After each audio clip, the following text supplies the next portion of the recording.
Yeah, that's about it. I'll be honest with you, this bit's dragging on too long, and it's gonna be a lot of painful editing. I can hear. It did. Do you have a better idea for a bit? I don't like it. I did have two things written down. Grant, go. Ah!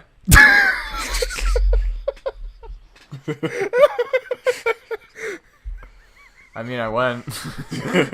That's it. That's the intro bit right there. Just that. I'm very tempted. I'll be honest. Just leave it at that. I like how we go through all that work of actually having an intro bit where you're explaining something and going in depth with it, and then you use the bit that's just me making a noise. Do you want to talk about the Baba Booey corruption arc or Detroit Become Anime? I don't know what any of that means. I know the Baba Booey thing, but not the Detroit Become Anime. That was just it was just the thing that I was gonna note about, like how there's a massive surge of VTubers recently. Oh, that. Ugh. Playing Detroit? No, I don't. I don't know. I don't know what any of this means. VTubers. It's kind of like YouTubers, but 3D models instead. Okay, grant 2 words. Oh. Grant 2 words. Ikabukum. Heh. All right, you lost me with that one. I'm surprised. Really? You guys haven't Yeah. seen that meme surging around? I've seen it, but I haven't actually watched any the videos of it. Yeah, I haven't either. All I know is the memes, and they're fucking glorious. The only time I ever see them is in YouTube recommended when I'm watching meme videos, and I was like, I don't know what that is. I don't care. This is how you know. This is how you know that the memes have brought out some quality. There is a playlist on my YouTube channel that is just described dumb ass shit. Where I put a bunch of shit posts, and one of the Ikambuka memes actually managed to get in there. All right, I have to watch that one specifically then. All right, I'll send this to you, and then we'll start the podcast after you've watched it. Oh God. Okay. This is the second time I'm being forced to watch something before the podcast. Oh shit! Didn't mean to do that. I meant to go in text. Welcome back. I'll just put it in the chat. I think the reason why it's so great to me is just Oh, because of the boy. title. Hold on a second. There we go. Oh wait, what? Where is it? There's too many stuff on it. Oh boy. What the fuck was that?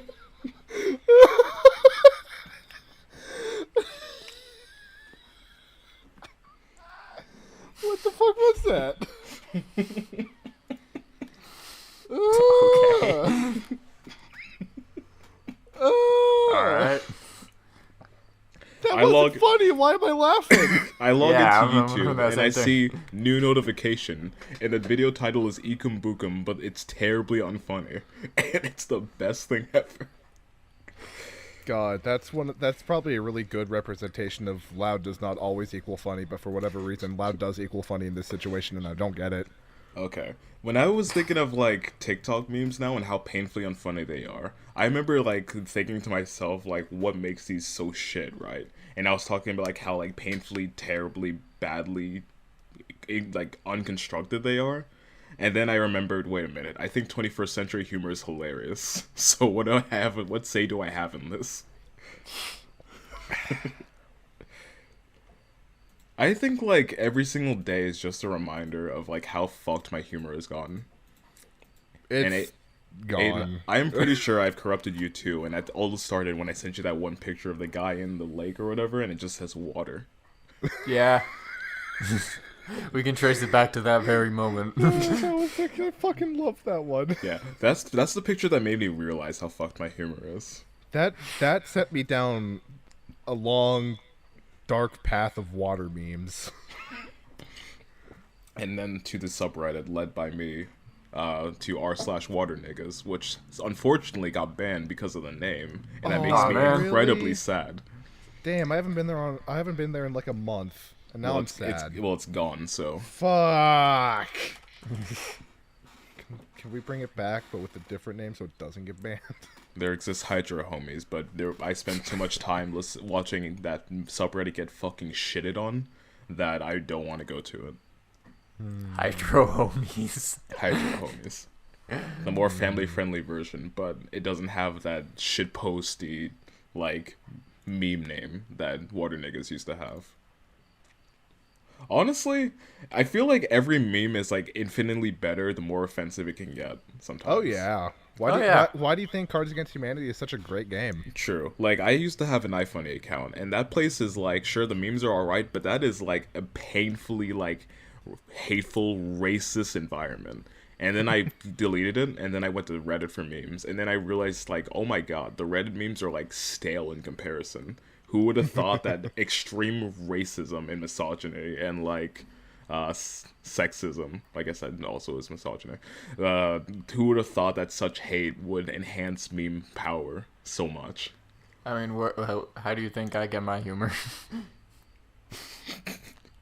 You've heard my jokes, and I never intended, but it makes it funnier. I feel, yeah, but with you, it's like a thing where it's like we know that like you never go down that route when it comes to humor. So when it does happen, like on rare occasion, it makes it better. Yeah. See, out of everybody, you're the most pure one. So when you do it, it's extra funny. Mm-hmm. Like, I love it. And that's why I wait to use it. Mm-hmm. It makes it better. Yeah, I mean, it doesn't have to be racist. So, like, 21st century humor nowadays, it's, for the most part, it's inoffensive. But it's like, also, it's a thing where, like, it's funny because of, like, you get it. Because it's, like, it's a style of humor that is built on, like, I want to say maybe at least, like, 5 years worth of memes, right? Sure. Yeah. How did we get here? What are we talking I about? have no idea. God, I had a really good idea for a bit, but I can't do it now.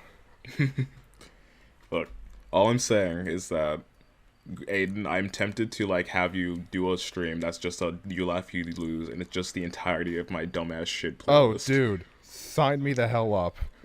I guarantee, I'd love to. like, I have a feeling that like 3 videos in you'll lose because there's some good shit in there. Now, is it like a you laugh, you lose, like I end the stream when I laugh type deal? Because a lot of people do that. True. Do what 2 Mad does, and it's like you laugh, you lose, and if we manage to make you laugh, then you have to give someone $1,000. No, $10,000. Kind of money. You laugh, you die. You laugh, you die. I can work with that. It's probably against Twitch rules to commit suicide on stream. Probably, but you underestimate what can they my do dead about you soul. if you're dead? Account's banned. You can't use it again. Oh man. You just underestimate how little of a soul I actually have. Because like I'll sit through like those playlists that like, oh, you're gonna laugh on the second one. I'll go for 2 hours and not even crack a fucking smile. So True. It depends. Like I don't know what it is. Like when I watch 2 Mad streams, when he does his you laugh, you lose, somehow he is so fucking good at not laughing because there are videos that have made me like die instantly. Like before it even registers that I fucking started dying, I'm already laughing. It's not hard to just not laugh. You just don't do it. I don't know. Maybe it's because I don't know. I guess I'm just really good at not laughing. Well, you can test that. Maybe.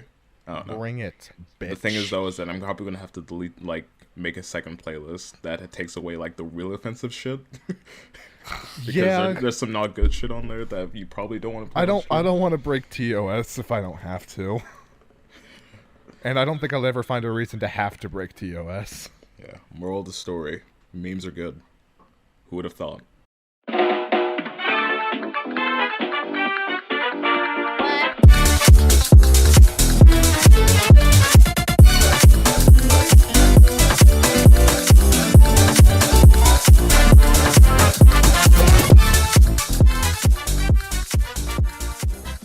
So welcome. We are now loading the award-winning podcast. With you always, we are Dranks, Freebiy, and Clover. What? got so off guard by that. What? Aiden's noise. And like Discord cut off like the very end of it for me, so it just Man, I was thinking about like how the intro of the last podcast wasn't that strong, and I was thinking of doing a bit about that, but hey, I think we're good. A bit about a bad bit. Almost 20 minutes to get here, so Yeah, we've been on this for a while. How have you guys been? Not good. Oh wait, are you talking to us or the audience? Yeah. Not good. Yeah, let me talk to the audience that can't respond to it. I thought they said you were doing it at first too. I'm like, they don't know, but yeah. Why not good though? You know, because I'm still alive. Oh, fair. Yeah, same. That and I'm doing Shadowlands fantastic, isn't out though. yet.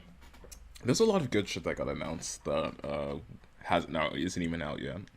So let's talk about that actually. No. All right. So then let's talk about some video Okay, games. podcast over. I was gonna say let's talk about some video games then. I realized we restructured the podcast a little bit, but I got a thing where I Totally think forgot about this. Yeah, I actually think my notes are my actual my notes specifically are kind of like out of date, out of order. Well, so that's I why. haven't rearranged my notes yet, but I know the new order. Did you? Okay. Did you? Yep. Mm-hmm. Yes. Yes. Okay. Cool. What the fuck are you trying to say?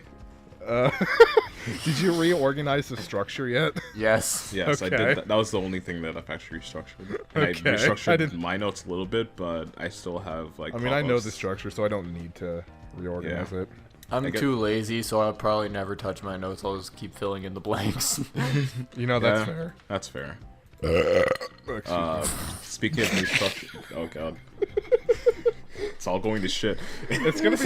It's gonna be one of those episodes today. I Where can it's feel just- it. I can feel it in my jellies. The shitpost episode. Yes. I'm looking forward to it, honestly. We don't have enough shitpost episodes. Oh, that's the episode 10 special, the shitpost. The shit. Yes. Episode 10 special. Shitpost edition. Can I make that the name of the podcast? Sure.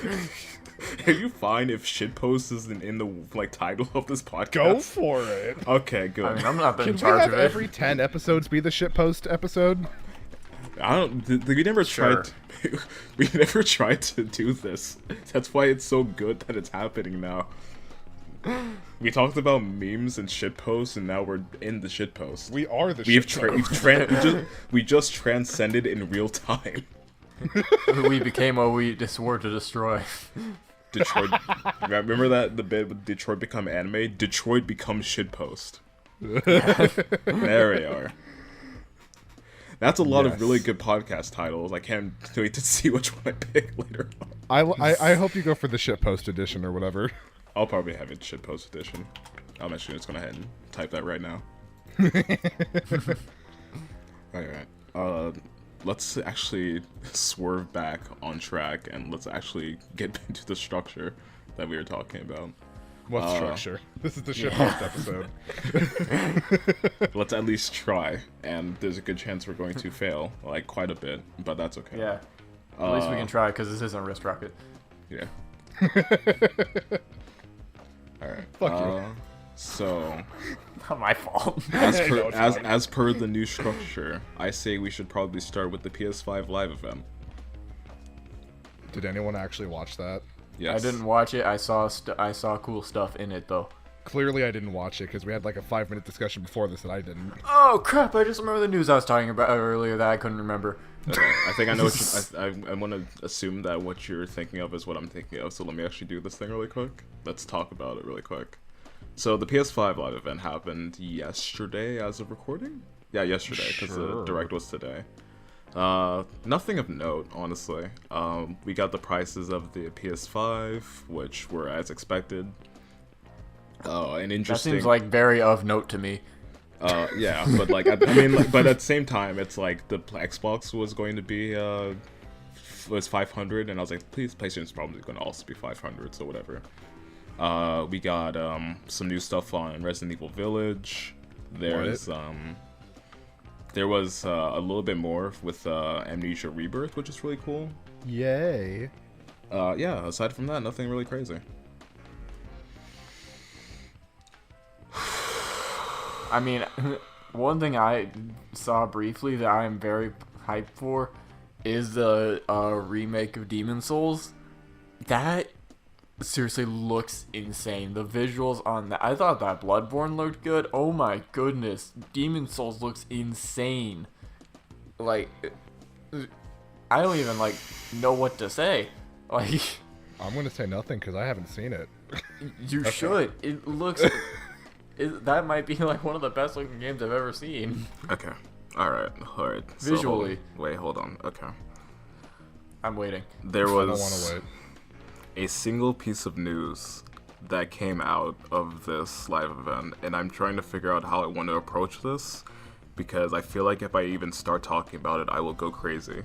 Is it some sort of sex simulator? Okay. What? Too far? Alright, too far, sorry.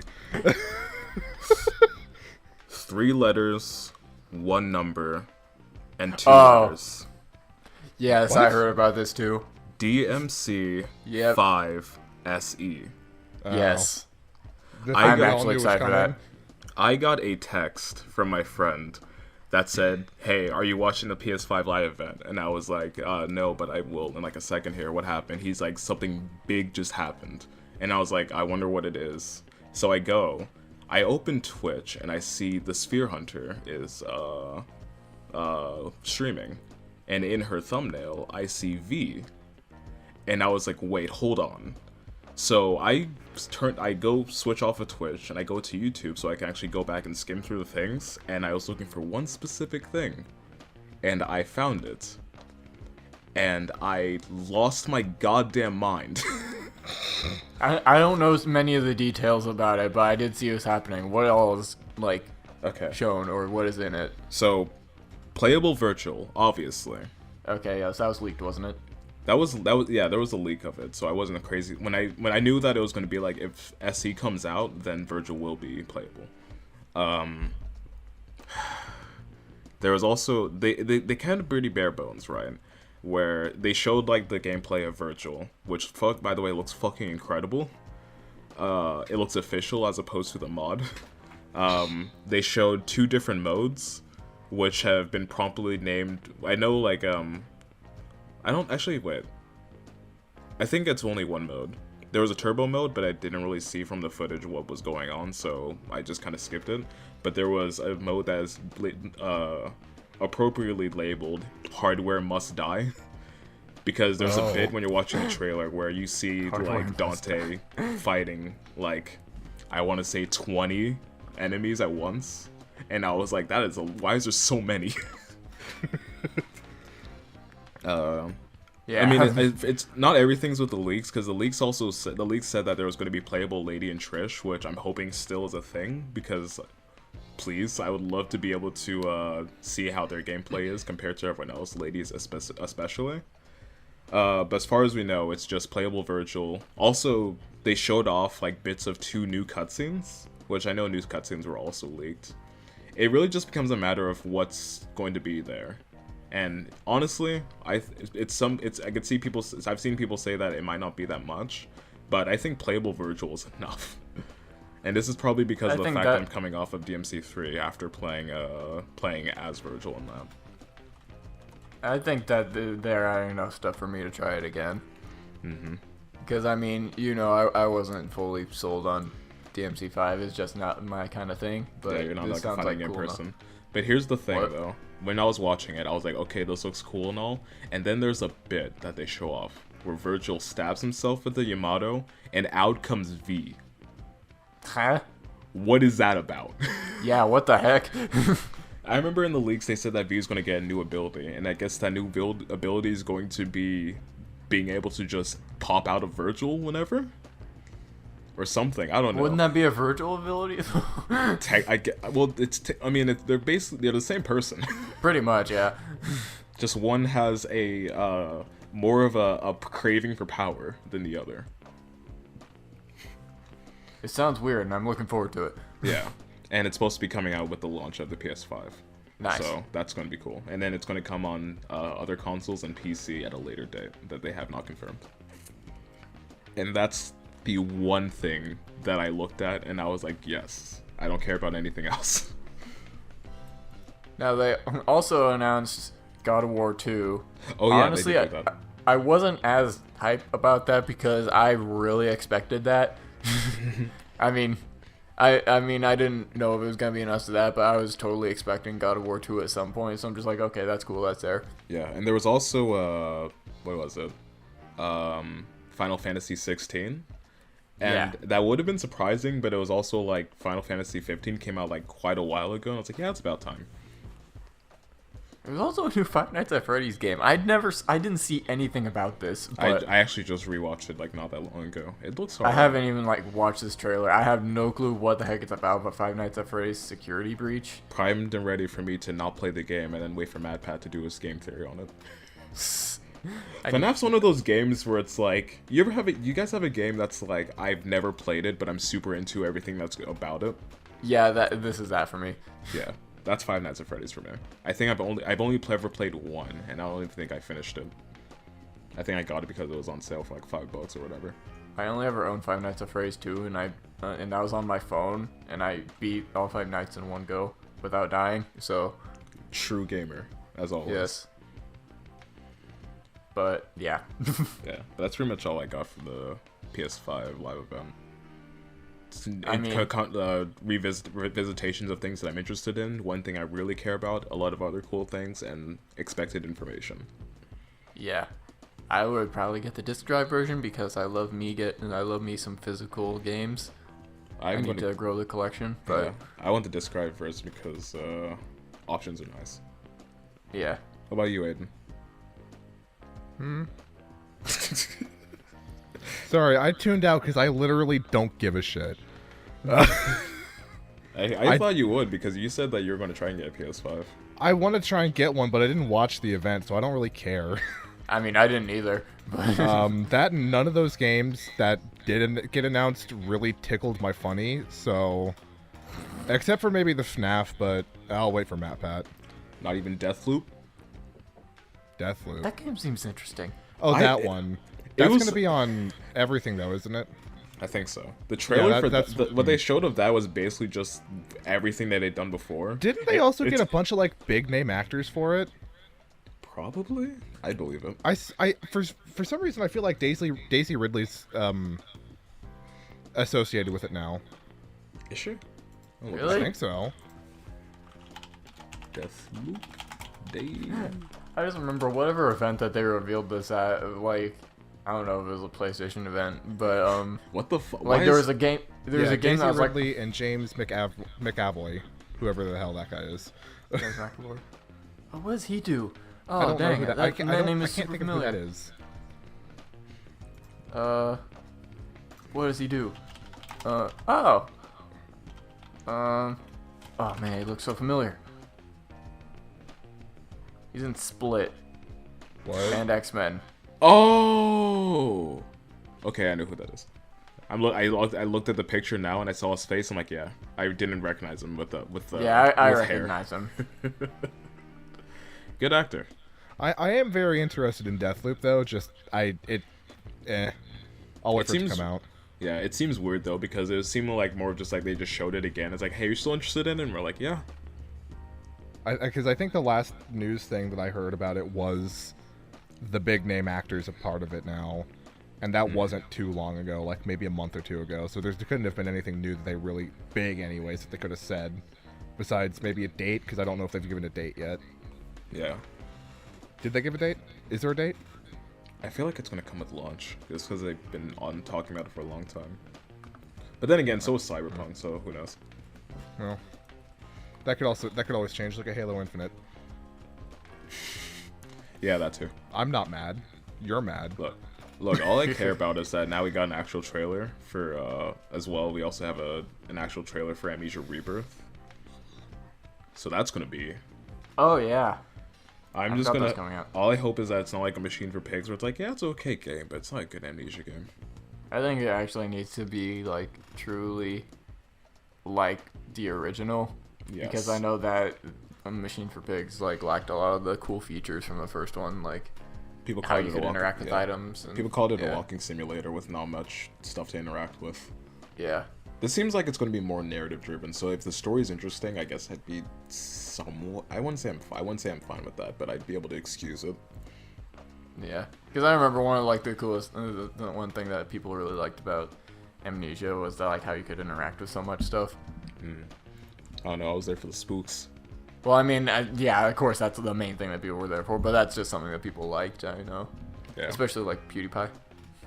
I need to finish it. A certain name comes to mind. Starts with an S. I see a man Steve. kneeling down. Yeah. Ugh. Good old Stefano. God, I should finish. I should finish that. Let's not forget about the box too, but that's a different guy. Oh. Yeah. Alright, what else happened? We got the mini direct, and Grant, I'm gonna let you lead that because all the interesting stuff was stuff that you're interested in.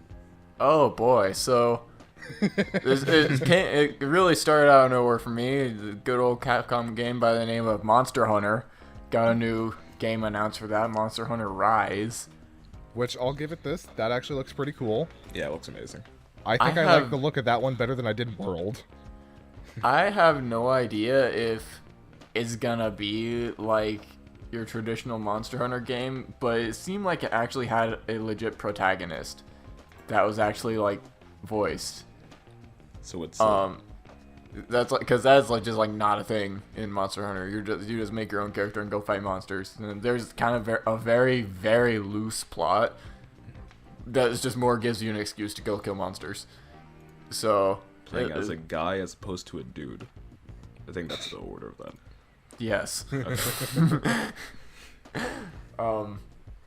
But yeah, I don't know. I wonder if it's gonna be like Monster Hunter World or like the original games, because Monster Hunter World, of course, changed a ton from the Monster Hunter formula. You could just freely go between all areas, when in the originals you had to like sit through a loading screen and had to do all that. So I don't know if it's, since it'll be on the Switch, and I don't even know if it's gonna be a Switch exclusive.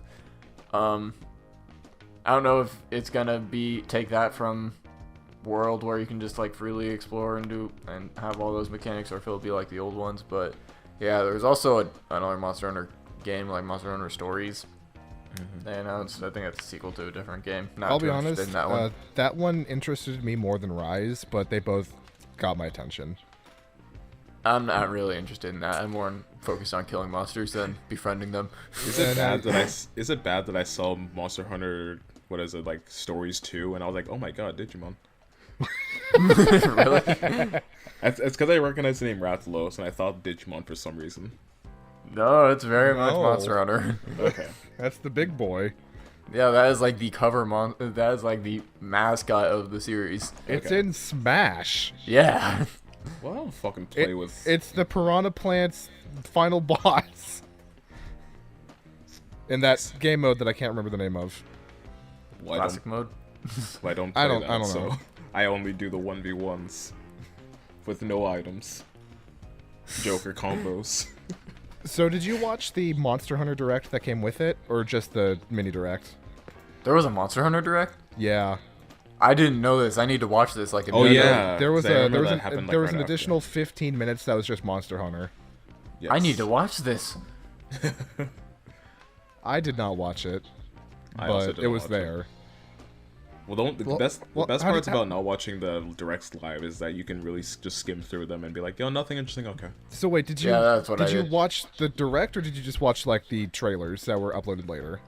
I watched the Direct, but I just kind of skipped through it because Oh, okay. I didn't wake up until after it was already over. Okay, so I was Yeah. the only one who actually got to watch it live. Yeah. Which I usually don't do unless it's like a major event, like a major direct. Mini directs are usually just like tiny things that maybe you'll care about something. There's Yeah, one if it's thing that I care about. Well, if it's the things that I'll wake up for to actually see are like the game specific directs, like when they have Smash directs, full directs, or just regular mini ones. But this was like their third party direct thing, so those haven't been too stunning yet. Sure. So This is I mostly didn't just really care Monster too Hunter much. stuff as well as like some announcements for tiny things. I know like the only thing that I I mean- really caught was like Ori and the Will of Wisp was getting ported. yeah, which- that Dude, the I actually thought collector's that was edition awesome. for that. That looks cool. I've never played them, but I want to get the collector's edition. Yeah, I haven't played a single Ori game, but I want that collector's edition. It looks so cool. I know those games are amazing. I just never played them. But Thanks, now, Eric. honestly, Yeah. this is probably a good chance for us to play them now that they're coming to the Switch. Yeah. I'm pretty sure they're both on Game Pass. They I know are. this. Yeah, I they know are. Will of Wisp is, but I don't remember if the first one is still up. But you can take the Switch to the toilet. You can't You do. can. Well, I guess You can I take guess the you can Switch do to the that with toilet. GameCloud or with the xCloud now. But guess what? xCloud ain't on iPhone, so fuck us. It's apparently only an Android thing. But also there's Sniper Elite 4, which I thought was cool. That was That not too important though. that very much confused me. Yeah, they said something about like a shooter. I was like, what the fuck? A shooter? On a Switch? Another game that I've never played. Probably not going to pick it up on the Switch though, even if I do play it. I like but- Sniper Elite, so I just thought that was cool. I just know that's a good series that people like, and I was like, oh, that's cool for them. I've only beat Sniper Elite V2, but I mean I've played I played a little bit of 3 and 4, and they're still pretty good. I don't know why I never beat those, but yeah, I enjoyed them. It's like a Shin Megami Tensei, where it's like, oh, I know it's a good thing that people are super excited about. But at least, but this time around, it's not the meme of we need to go kill God again. Yeah. Well, the Shin Megami Tensei, those games are also really old, so if you want to play one of those, you have to go back a ways.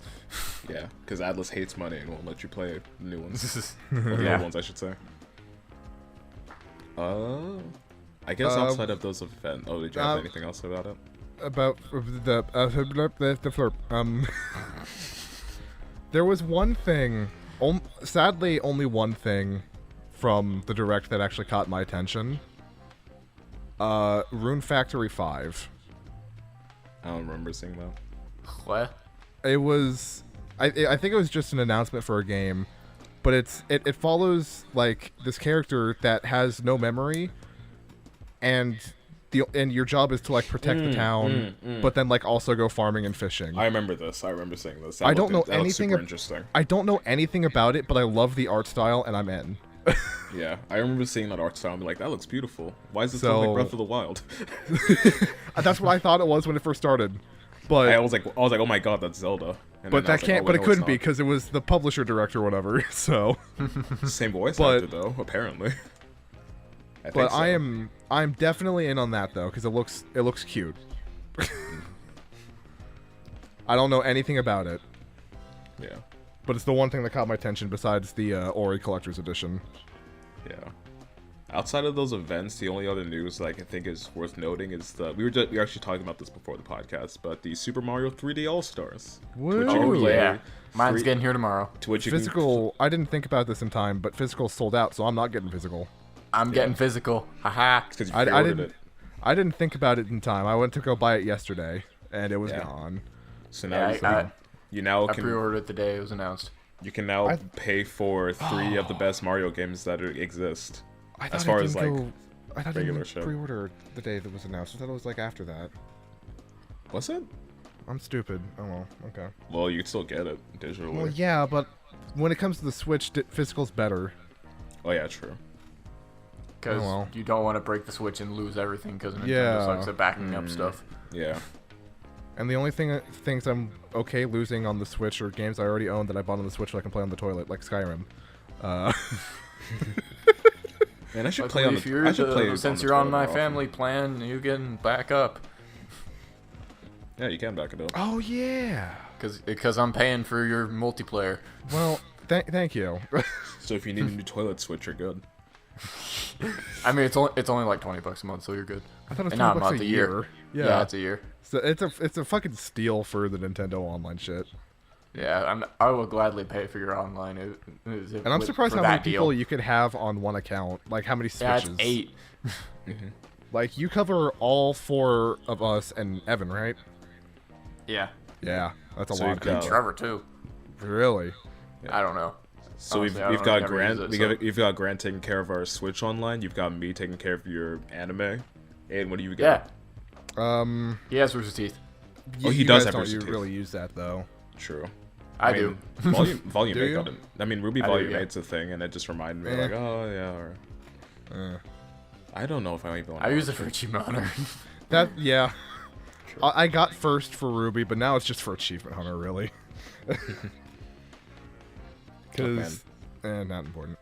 Look, man, if we get Genlock 2, then I'm going to be real happy. They about did announce Genlock 2. They did announce did? that. Oh, did they? They did. Yeah. Did I they think confirm that a long time ago? I think it's gonna be. It's gonna have like an exclusivity window where it hits HBO Max first, though. That's really strange. But that Yeah. I understand it because Warner Brothers owns both HBO Max and Rooster Teeth, Sure. so I can kind of see it. But then at that point, is it not really a Rooster Teeth show anymore? I guess. Honestly, I wouldn't care because I liked season 1 so much. I want to see more. Yeah. I'm just curious So. as to where they'll go with that. Because the first I'm one had a really interested. tight-knit story. I'm really interested to see because I think the main guy behind it left Rooster Teeth, so I don't know. Yeah. Let's, I know let's, he let's hope did it's say good. he would. He did say he would come back and work on it, Okay. or to work on other things. So I don't know if he is or not. I haven't actually read into like the announcement. It was just like a news article that I saw on some website I didn't recognize, so I didn't know if it was true or not. But I'm pretty sure it's legit, which is Alright. good because it's been like 2 years. And then RWBY Volume 8 gets announced, and we're like, yeah, okay. But hey, talking about RWBY, did you hear about the new video game There's a new video game? being made by Way Forward and Arc System Works? What? Yeah. That was announced on Tuesday with RTX at home. You have my interest. Fuck, That's now all I gotta know. That's all they told us. Now I gotta see what's going on with that. God damn. Yeah, what the heck? We don't. That's all they could tell us. That's just that they're making a game. What did those two studios make? Blaze Blue, Shantae, games like that, Oh, so like 2D stuff. RWBY like Gear. 2D RWBY Gear. platforming fighting game, which I'm interested in. I mean, fighting game would be cool, but I also kind of like that Grim Eclipse style. I just think that Grim Eclipse was a missed opportunity. If only it was good. If only there was enough. It was fine. You play like a couple of games, like, alright, this is alright, and then you never touch it again. That's pretty much, yeah, I mean, you play a little bit, you're like, oh, this is fun, and then you're like, I'll play this again, and then you don't play it again. And then you have that one friend who just wants to play it nonstop 24/7 because it's a great co-op game.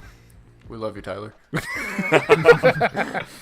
Daily reminder that this is half a gaming podcast and half a shitting on Tyler podcast. When are we bringing him on for an episode again? I Did we say forget. episode 25? I think so. Okay, cool. Dude, we need to get there quick then. I want him on. Alright, so we're gonna do the next episode tomorrow, and then the next one after that, and We're going daily. Rent out a studio at the school so we can just do like 20 a day. We're gonna give up our livelihoods to become podcasters full time. please no. That'd honestly be kind of cool. Imagine True. just podcasting for a living. People do it, and I would love to do that. But as you can tell, we are not exactly the most popular to be able to do that. No. We suck. That's why we start now. Oh, Jesus Christ. Anyway, news.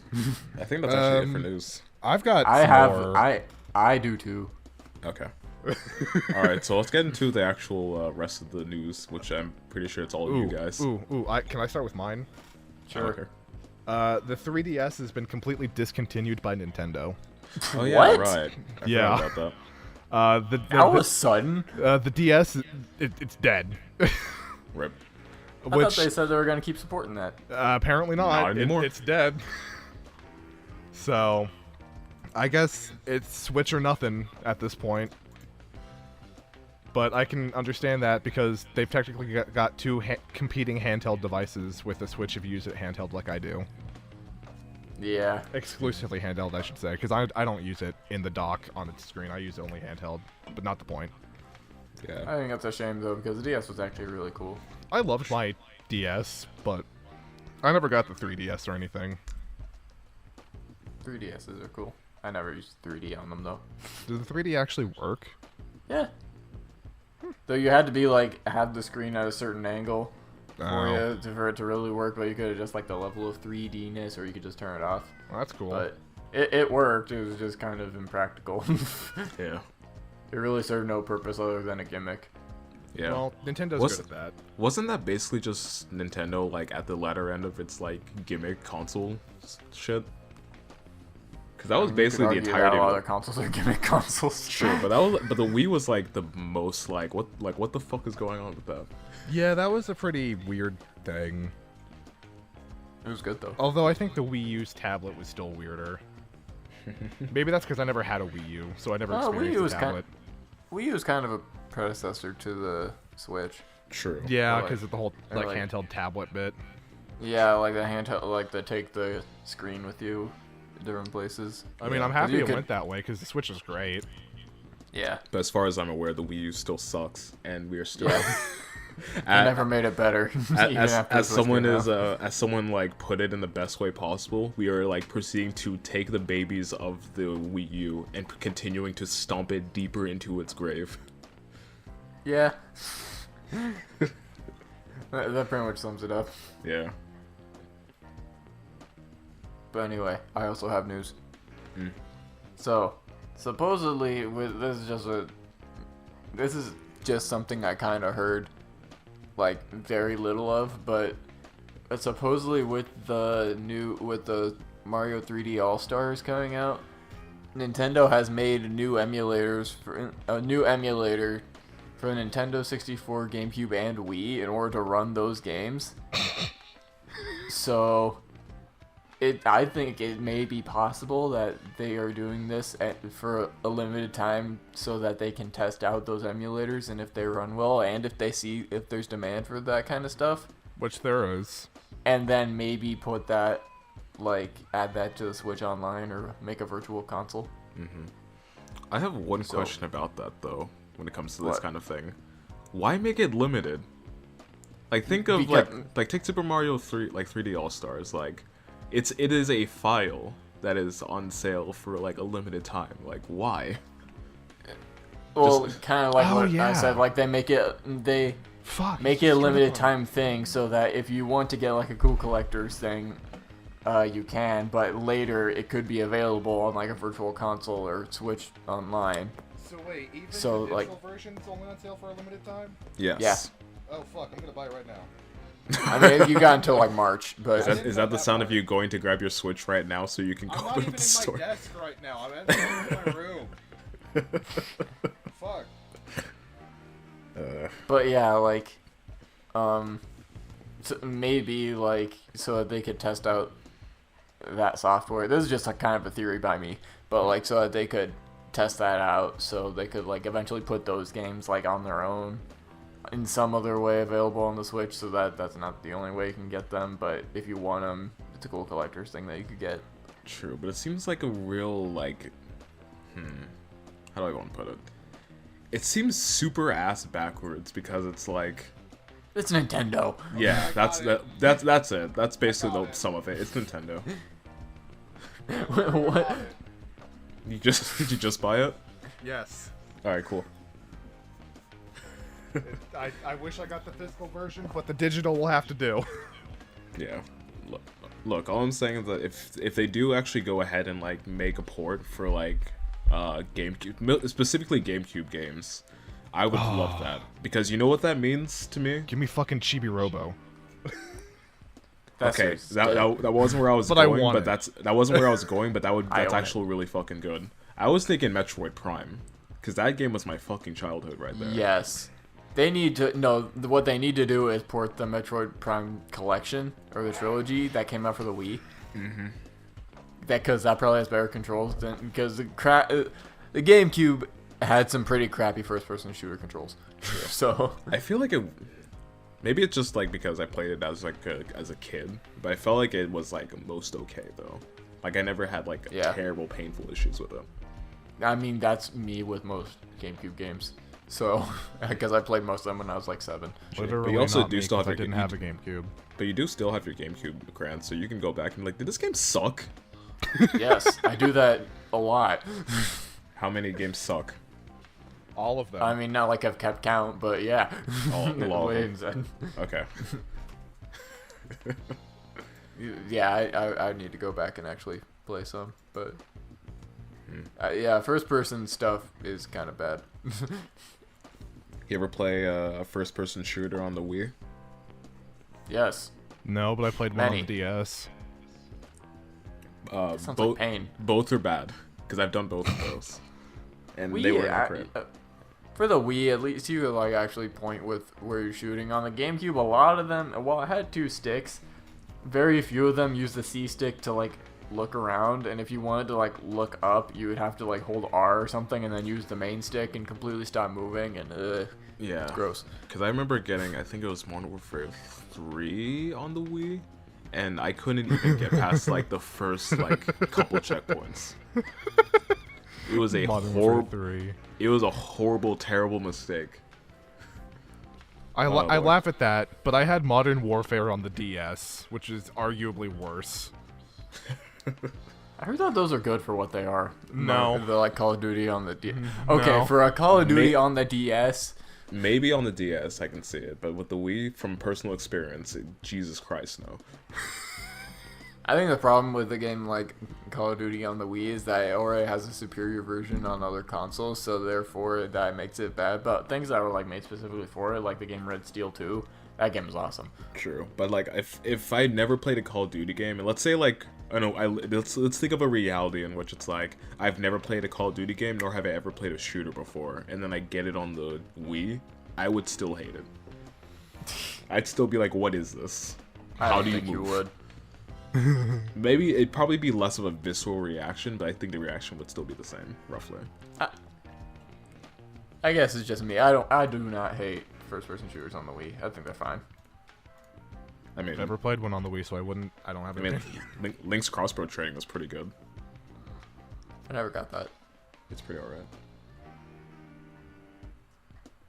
Are you doing Anyway. news? No, I got a few more things. Alright, go ahead.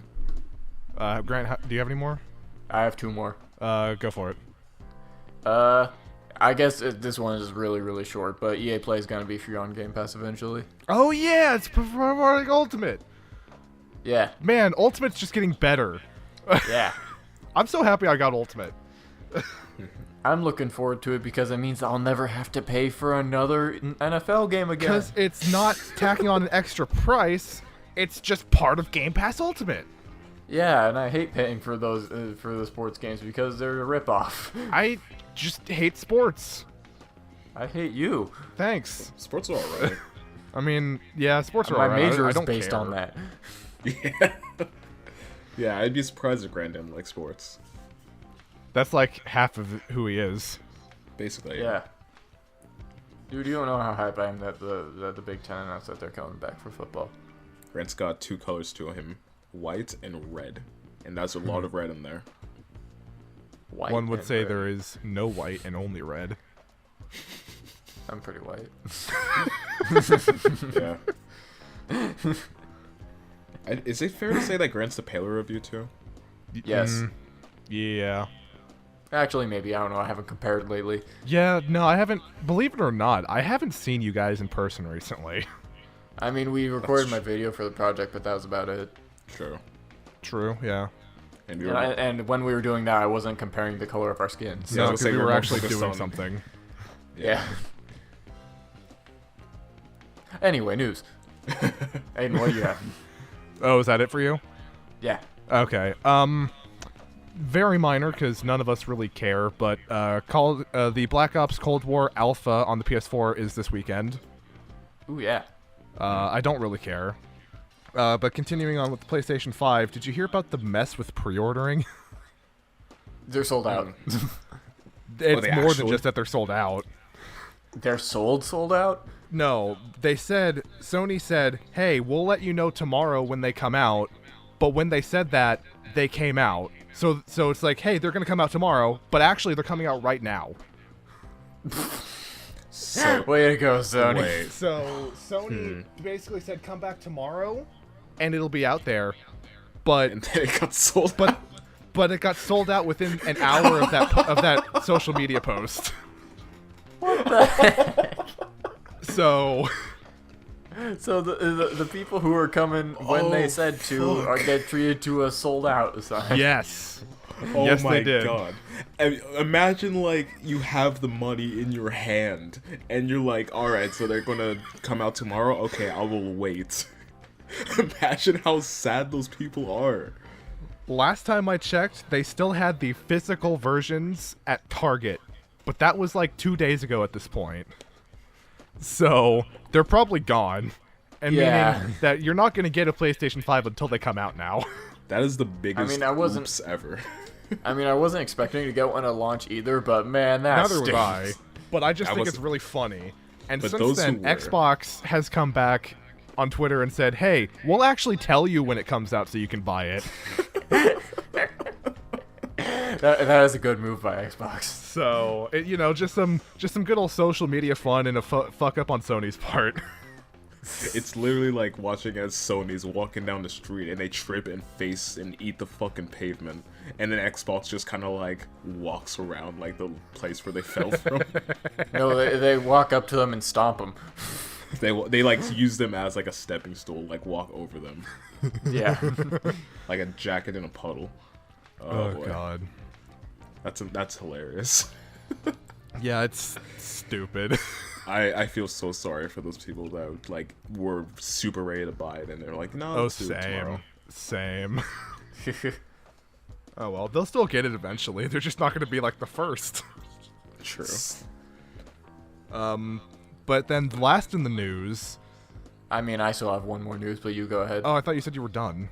No, I was just done talking about EA Play. Oh, we'll go for it because I want to save mine for last. Hyrule Warriors: Age of Calamity. Oh, what? Yeah, I saw this. You remember you could play Hyrule Warriors as a Stardust Crusaders.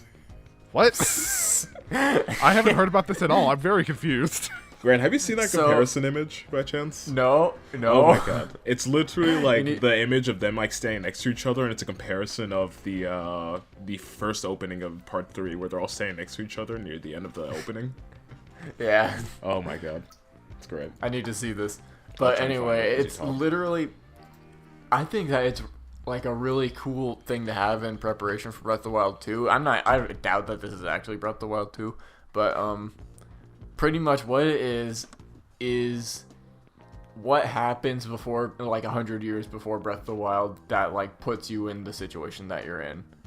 So you'll play as Link, you'll play as Zelda, and what I love the most is you're gonna play as the champions.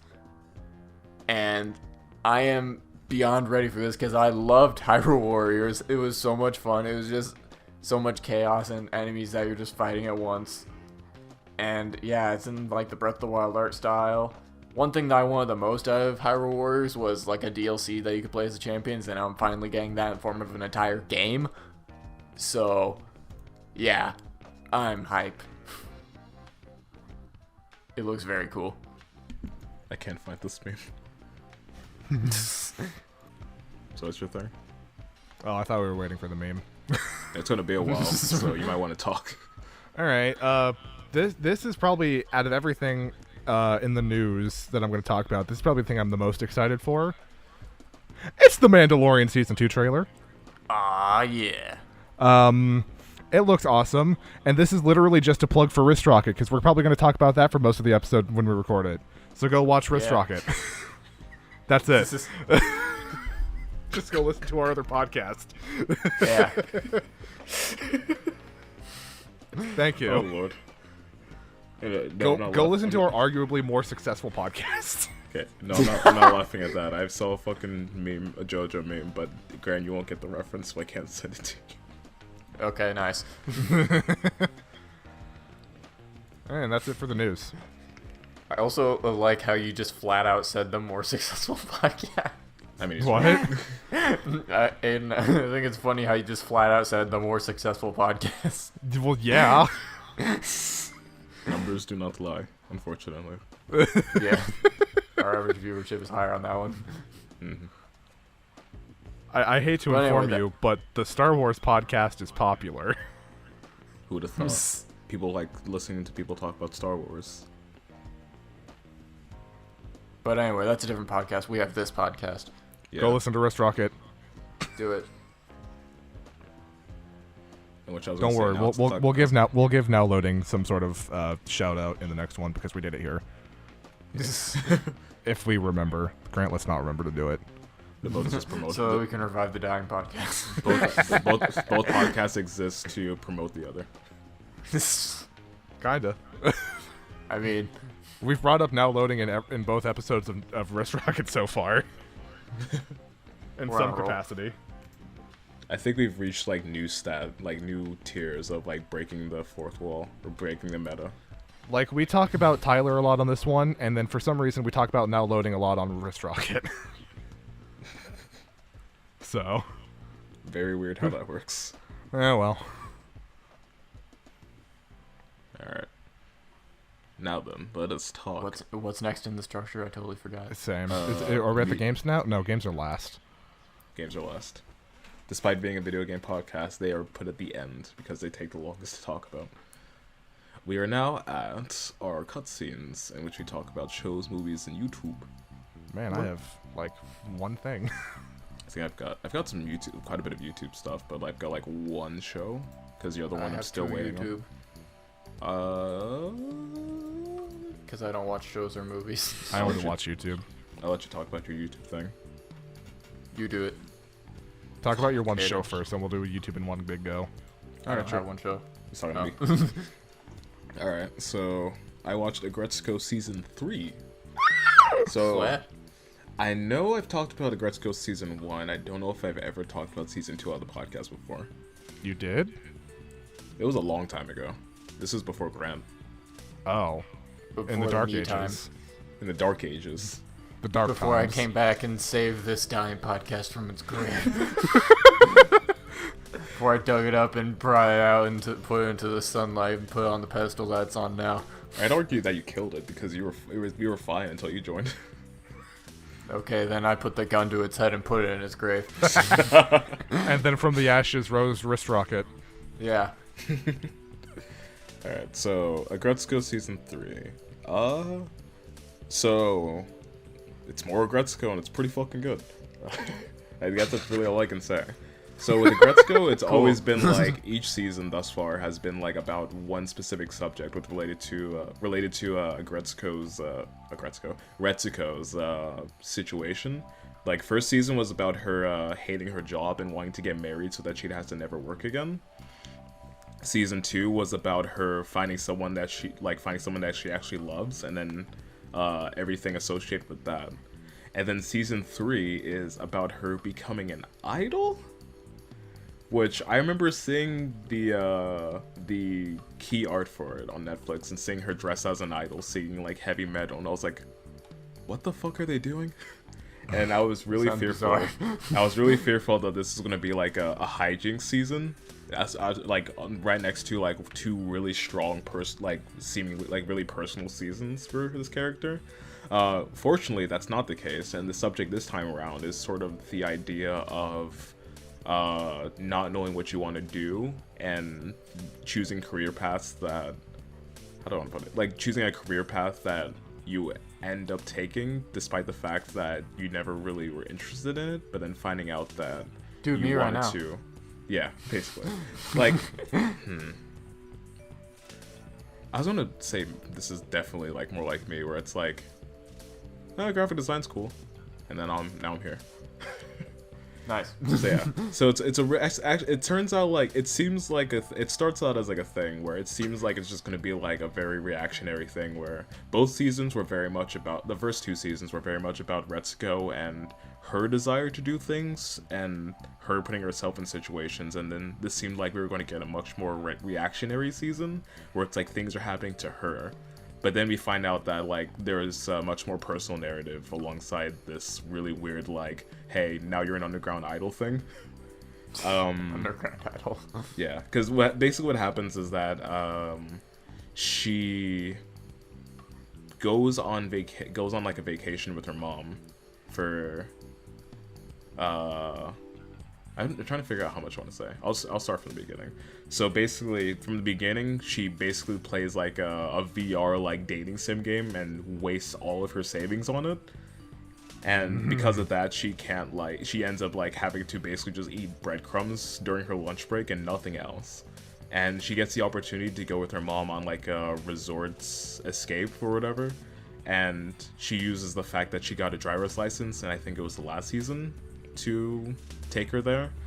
And then she ends up getting into a car accident. That was her fault. So now she has to pay for the repairs of this really like terrifying sketchy dude's van. and it turns out he's the manager of an underground idol group. And then one thing leads to another, and now Aggretsuko is a part of that underground idol group. So,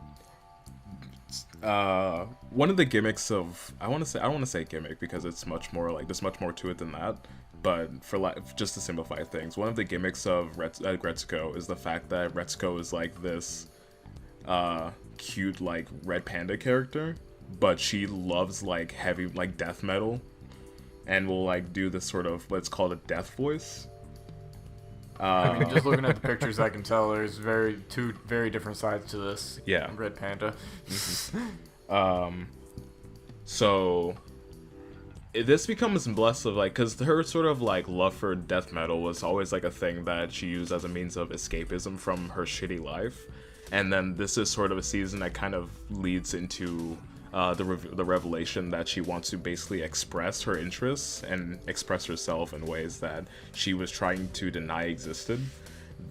When she goes into this idol group, it's basically a thing where one of the members realizes like, oh, so you're just the person that needs an excuse to do something in order to do it, even if you want to do it or not.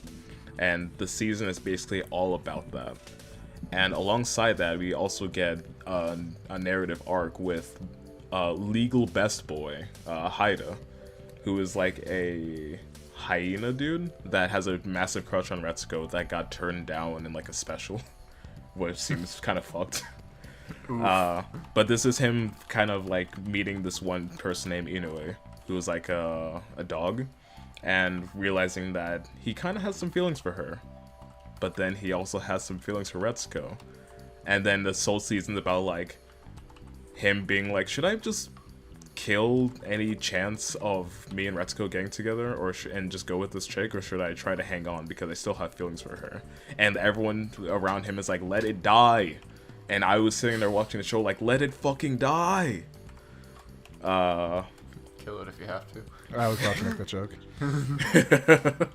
Yeah.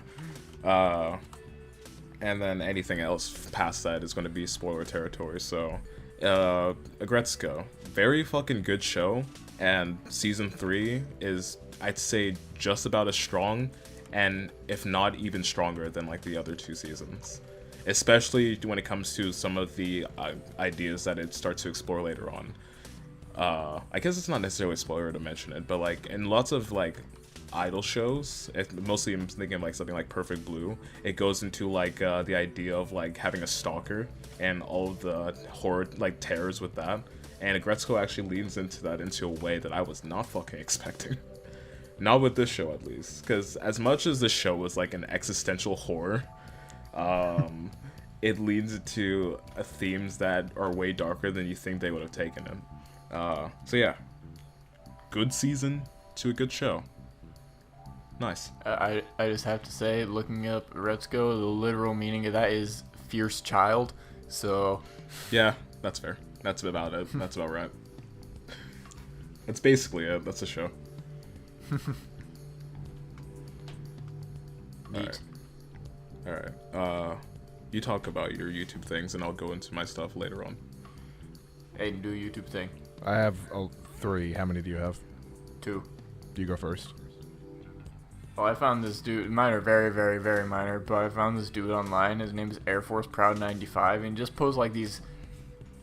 He posts flight simulator videos, but he makes them like way more fun than you'd think, because he's just like, he's playing online, and just like a lot of the people that he's with just he almost makes them seem like total idiots because he knows exactly what he's doing, but it's also like weirdly funny. I don't even know how to describe it other than that, but I don't know. It's just like his commentary over a game you would think would be kind of boring to have just commentary over.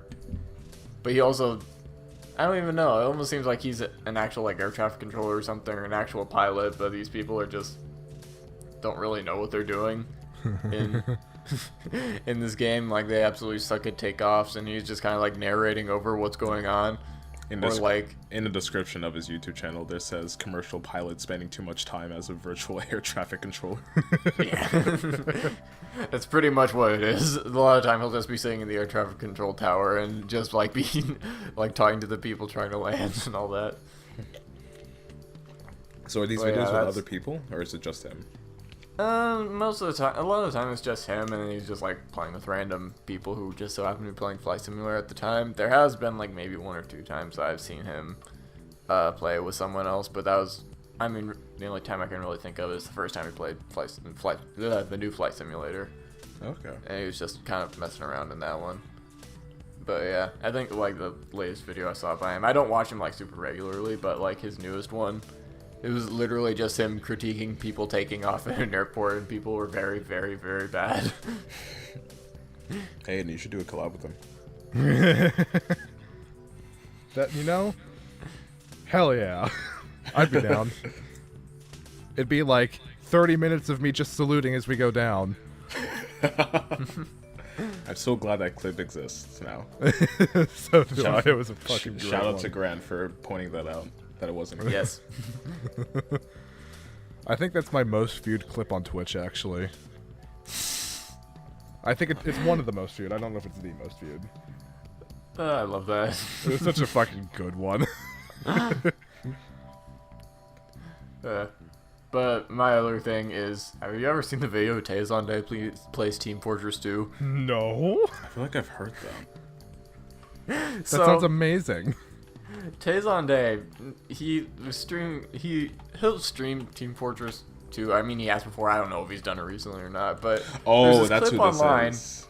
Right. from like a 10-minute clip online where he starts playing it, but doesn't realize that his voice is looping about every 30 seconds or so. Oh my god. I So the love video these kinds of starts things. out fine, and then about a few seconds in, it starts playing some audio over his voice of what he had just said, and then it keeps doing that, Oh my god. and then it keeps adding more and more. So I need to watch this. So I put it in my notes if you want to go look. I- I know Yes. I know of a video that comes into mind where the exact same thing was happening. It was hilarious, and there's also the fact that when I was testing out my my Twitch alert sounds, this happened to me. It was the funniest Oh shit. my god. I click on it, it's just immediate ear rape. I mean, it did not start at the beginning. No, it started 6 minutes in. I don't know why I did that, but yeah, it started at the beginning. It starts pretty normal, but Also, can we talk about it just goes into chaos. Also, can we talk about how great his voice is? I know, it's amazing, especially for this video. This is from 2015? Oh my god. Yeah.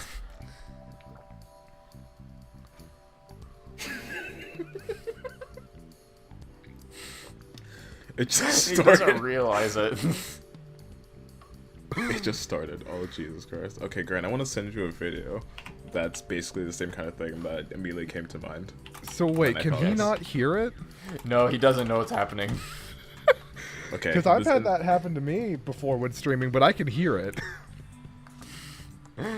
I'll send this over. I'll just throw this in a Discord chat. There's Those- like a time. There's like a time at the end of it where you can kind of. I mean, overall the Oh my God, chaos is that a happening in the Witcher video? background.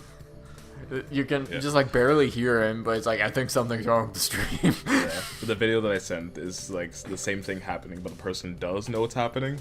So like the layers of it, and then him like laughing about like the things that's happening, and then that laugh getting like mixed into the the things repeating itself. It's fucking hilarious. God, I love those videos. This kind of thing is like the best thing to ever happen. There's a part where he sneezes, and then you hear the sneeze get repeated multiple times in a row. It's the best thing ever. That's for your own time, though. I'm gonna have to watch both of those because I love those types of videos. I'm watching this one. Sneezes. Oh man. I need to pause that. Okay. Alright, and you talk about your shit.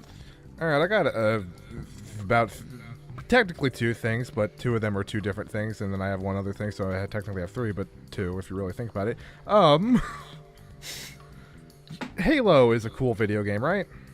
It is. I heard it's alright. There's this channel called Spartan, that literally posts just 30-second to a minute clips of funny shit, and that's literally it. They'll I feel post I could make like a channel like that. 4 or 5 a day, and they're usually it started off, at least when I started watching it was like just actual clips, but now they're like edited like funny moment type things, but it's only like 30 seconds. There's two channels because the original channel at one point they threatened to like delete or whatever because of like copyright strikes and whatnot, but I guess that didn't happen. So That's good. Wait, is that why Spartan 2 exists then? yeah, but Okay. but things are uploaded to both Spartan and Spartan 2. So if you want to get like everything, you got to watch them both. All right. Like a video that was uploaded on Spartan yesterday was literally just like a video if like you were like a first-person view of being teabagged in Combat Evolved. No. And that was it. And it was great. Then there were one from 5 days ago where they were playing on the original PC version of Combat Evolved using console commands to shoot themselves into space and see what happens. It's great. So that's literally just Spartan 1 or Spartan and Spartan 2. It's just those types of videos, and they're great. I highly recommend them. I think the longest one I've seen is like, well, I'm not going to count that one because that's not really like a funny minute, but that one's like 20 minutes. But like the longest one I see is like 2 minutes long. So they're good fun. Good fun. So go watch those. And the other thing I have, you guys probably don't care about as much as I do, but every expansion, the World of Warcraft team puts out cinematics for like to like build up the story that leads up to the expansion. And there were 4 episodes of the series. It's called Afterlives, and it kind of follows like the 4 areas in like the Shadowlands, which is like the afterlife of Warcraft. And these are like the 4 places we go to in the next expansion, and they're all really good. It's like, oh, I don't know art very well to describe like the art style. It's like 2D, but it's not like fully animated, if you know what I mean. Like the Bayonetta cutscenes? I've never seen a Bayonetta cutscene. No. I have them all linked in my notes if you want to look at them, so you can tell me what it is. Yeah, I'll hop in really quick. But there's Does it 4 of matter which them. one? No, I recommend the first one because that's just my personal favorite, but that doesn't really matter.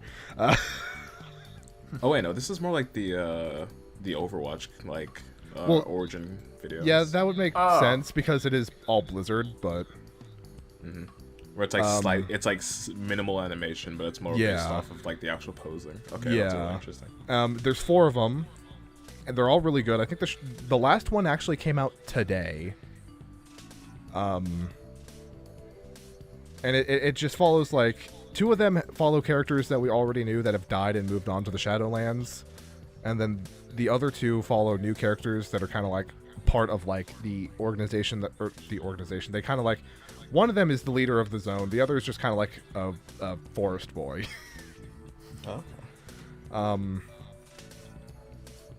Personally, if you ask me, as a Warcraft player, the best one in my opinion is the first one, Bastion. Just because... I feel like I've seen that one. Did you watch Gamescom at all? I don't remember. Because if you watched Gamescom Live, they showed up. They had the first one part of the Oh wait, show. no, I never watched it, but you told me to watch it at one point, like a long time ago. It was a really long time ago on a podcast, I think. Could not have been a long time ago because this came out 4 weeks ago. Wait, what? Oh wait, no, I think it's okay, you're talking. Not it was something about Bastion, but not about like but not the actual cinematic. Okay. I think I might have been talking about like the little owl people. Yeah, probably. I don't know. Anyways, even if you don't like Warcraft, I would recommend watching them just because they're cool, especially Bastion. That's just my personal favorite because it follows probably one of the more important characters that people kind of forgotten about because he's been dead since before World of Warcraft. So, but I highly recommend them, and they're good. Neat. As an artist, as I'm looking at them, I'm like, yeah, these look pretty cool. For you guys, I would recommend only really watching like Bastion. You can watch them all if you want, but I would recommend watching at least Bastion. Okay. Because it takes a character that died in Warcraft 3, combined with my favorite expansion of all time, Wrath of the Lich King, puts them together, kind of connects Wrath of the Lich King to Shadowlands, and it's just good. Alright, cool. I'll try checking it out like right after the podcast. It's only like I don't even think it's like 7 minutes long, so it's not that long of a watch. I think Bastion is the longest one, but that or Maldraxxus, I don't remember. Not important, but that's all I got for that. Alright. I'll go ahead and talk about my YouTube stuff, which all happen to be video essays, surprisingly. Because what else do you watch? I watch other things. I've been watching a lot of Among Us videos recently. Well, who hasn't? I was watching one like literally earlier today. We'll get into that later. Notes open. Alright, so let's talk about the two like channels first. The first one, let's go with 8-Bit Music Theory. You want to hear a guy who knows his music theory talking about music? Not really. With regards to video games? Well, you can.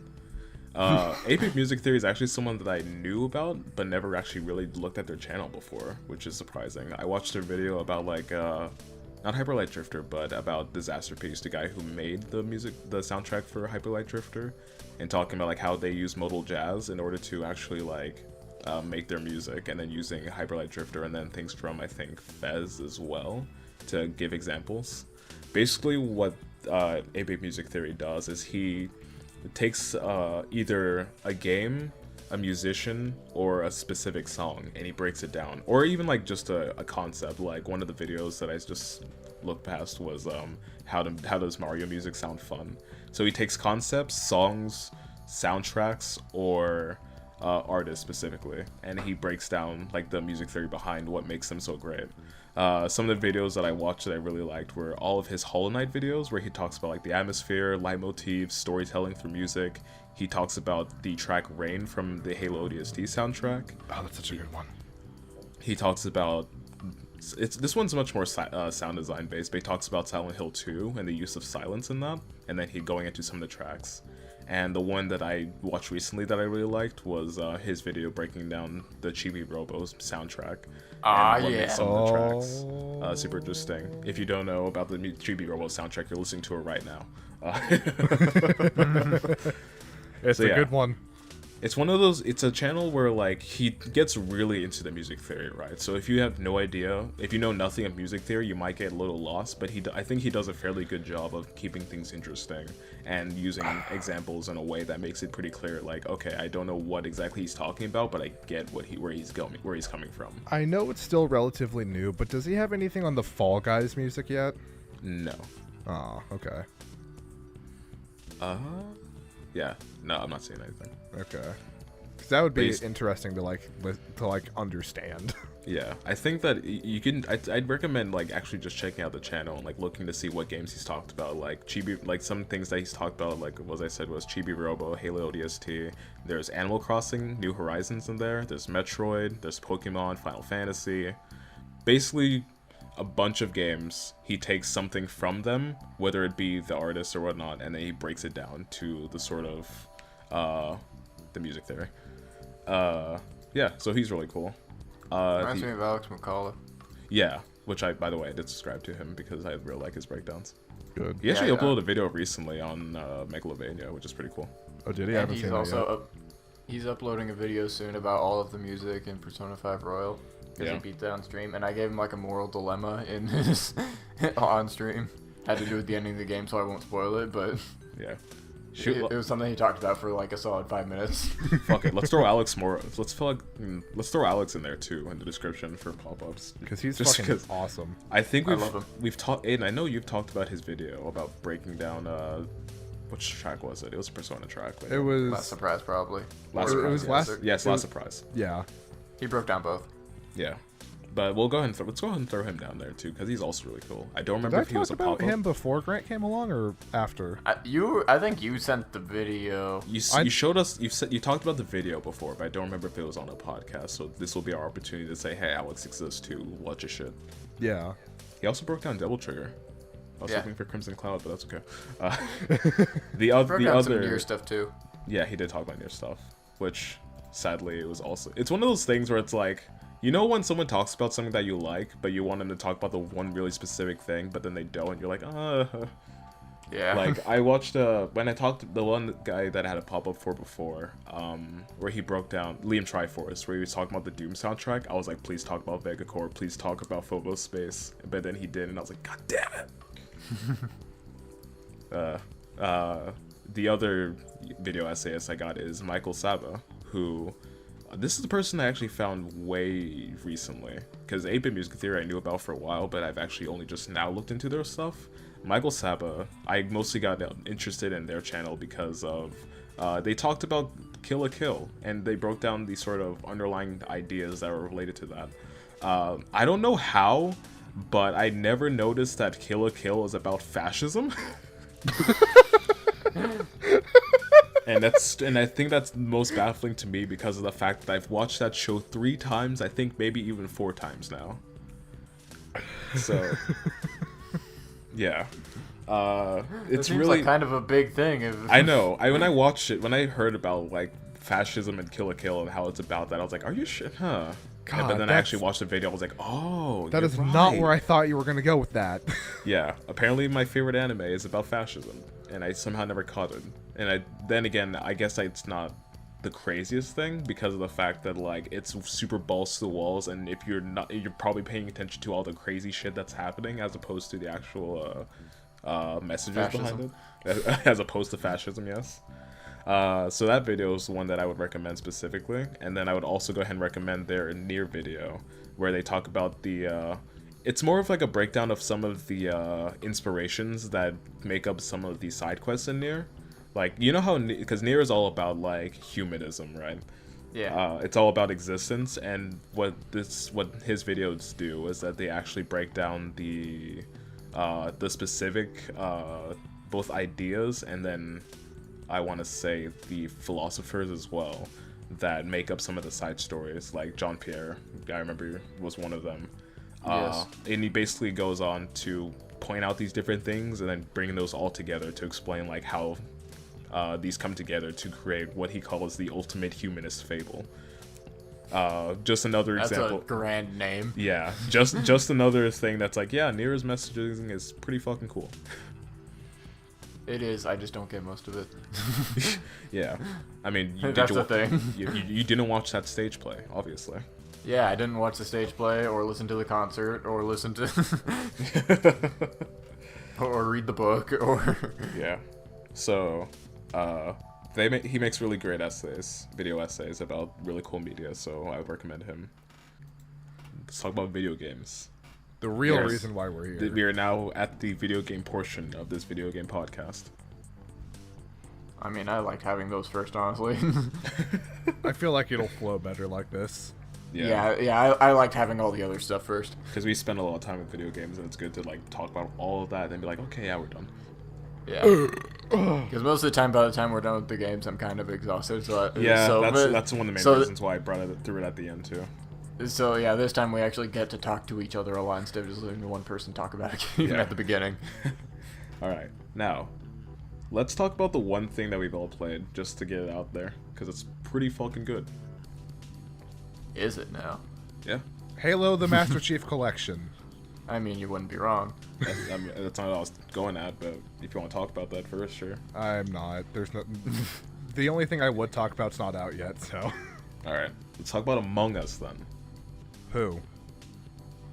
Us. Who? A humongous fungus among us. What? Amoongus, the Pokemon? What? Never mind. There is a talking Pokemon called Amoongus. I'm talking about Moondus, the DMC villain. Moondust? Moondust, yes. Moon Knight. He's a Marvel character. He's cool. No, I'm thinking Angel Dust from Has Been Hotel. Angel. Stardust Borderlands?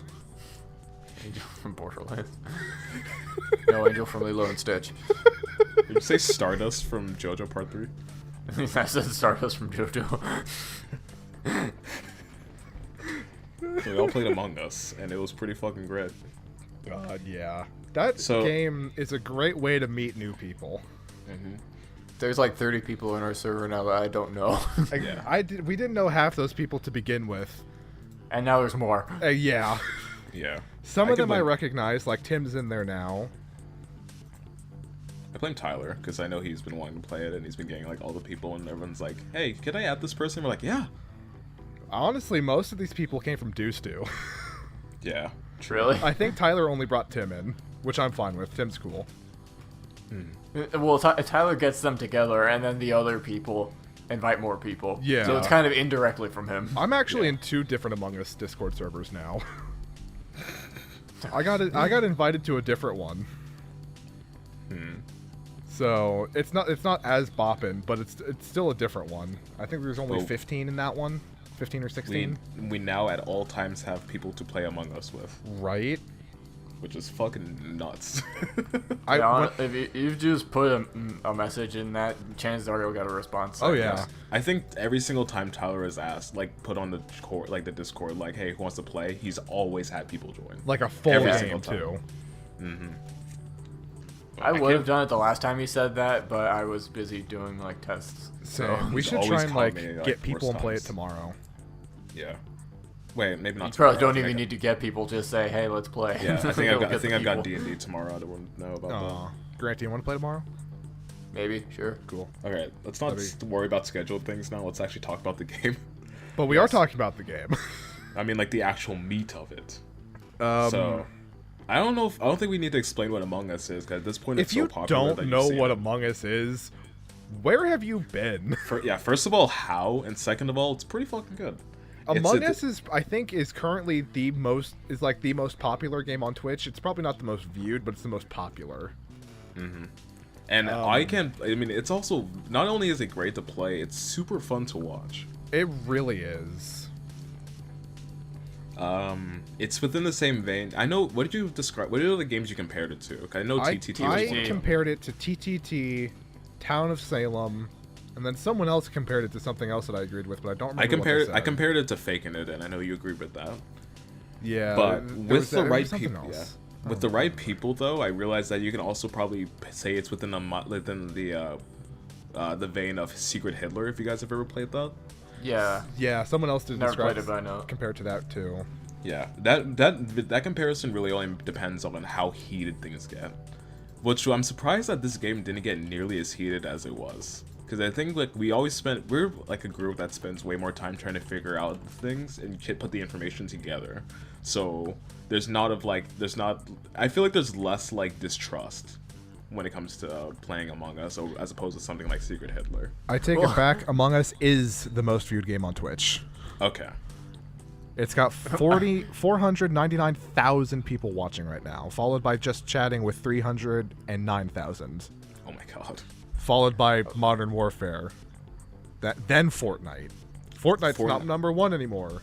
It's 4. Good. I mean, when you were talking about like how we just like more like we trust each other more, there was seriously a time where we were doing it. It was down to like maybe four people, and me and Tyler were in that group. So pretty much, if we didn't get it, chances are there's a good chance that the imposter would get us. And literally, I said something that sort of maybe suggested that it might have been Tyler, and he's like, "No, it's not me. Please, you gotta trust me." He kept like pleading with me, like as if he was about to die, like just to trust him. And I actually ended up doing it, and we were right. But then, of course, the other people who were there didn't vote for the person, so the person won. Yeah. It's a great game because, like, if the imposters are doing the work, then you get put in situations where it's like, we have to vote someone off no matter whether or not we're sure it's them. Ooh. Like, it gets you to those kind of positions. Can we bring up the example of my clutch 1v6 win? Yes. Which I'm I still like fucking astounded you were the imposter. I had so much faith in you. I don't know if I've ever felt so betrayed by something. I never had any evidence that you were the killer because I never saw you, and I think I was the only survivor. I was with him like for a good portion when someone died, and I was like, okay, there's no way it's Aiden then. I He's the one felt person so I can bad rule out. about it, but Dolly just gave herself away immediately. Yeah. I'm pretty sure she was like, yeah, I'm the imposter. I fucked Yeah, up, because and someone get me out of saw here." her jump into a vent and then called the button. It's like, yeah, I wasn't paying attention. I didn't know I was the imposter. Yeah. Which left it was me versus 6 other people at that point. Yeah. And you had like the best. You were super lucky too because you just happened to have been in a position that made me like actively vouch for you. So when when I found out you were the imposter, I was like, what? I was astounded. It was insanity. But yeah, that game, I swear I never saw a single person ever, and I think I was the only person who survived that. Yeah. Yeah, because I think, given that situation, I only had to kill like 5 people to win, and I don't remember seeing you. Yeah, at least when I I never had saw you. the kill cooldown wasn't, you know, like at kill. Yeah. I think the first person I killed that game was actually Tyler. I could actually go watch. I have a clip on my channel of it. Yeah. Can we talk about like the one thing that happened when me and Dolly were the imposters that was like the most fortunate shit on my end? So was that the time where I said I hated you? I think this was like right after I murked you or something. I know I caught it. I looked back at your stream and found that moment, but I'll describe it here. So there was a point where me, our friend Dolly, and then another person, Void Int, was involved with this, and there was another person, but I forgot because they died instantly. So me and Dolly were imposters, right? And at one point I was going to have a strat where I was going to jump into a vent and wait for someone to show up by it, which turned out to be Void. I don't remember. I killed someone not too long before that, but I went into the vent and I went to electrical and I saw that Void was by himself. Okay. Star, okay. Yeah, I killed Star first. All right. So I see Void in electrical, and I hop out the vent right in front of them in the attempt to murder them and then jump back in. But as I jumped out of the vent, I tried to press the kill button only to realize that the cooldown was still up. Yeah, when you're in the vent, the cooldown doesn't actually move; it stops. Okay. Then it just so happened to have come in as Dolly walked in and murdered Void. Not Void, but someone right in front of Void. And then we called the body and basically pinned it on Void. And it was a thing where it's like, had Dolly not been there, I would have been completely fucked.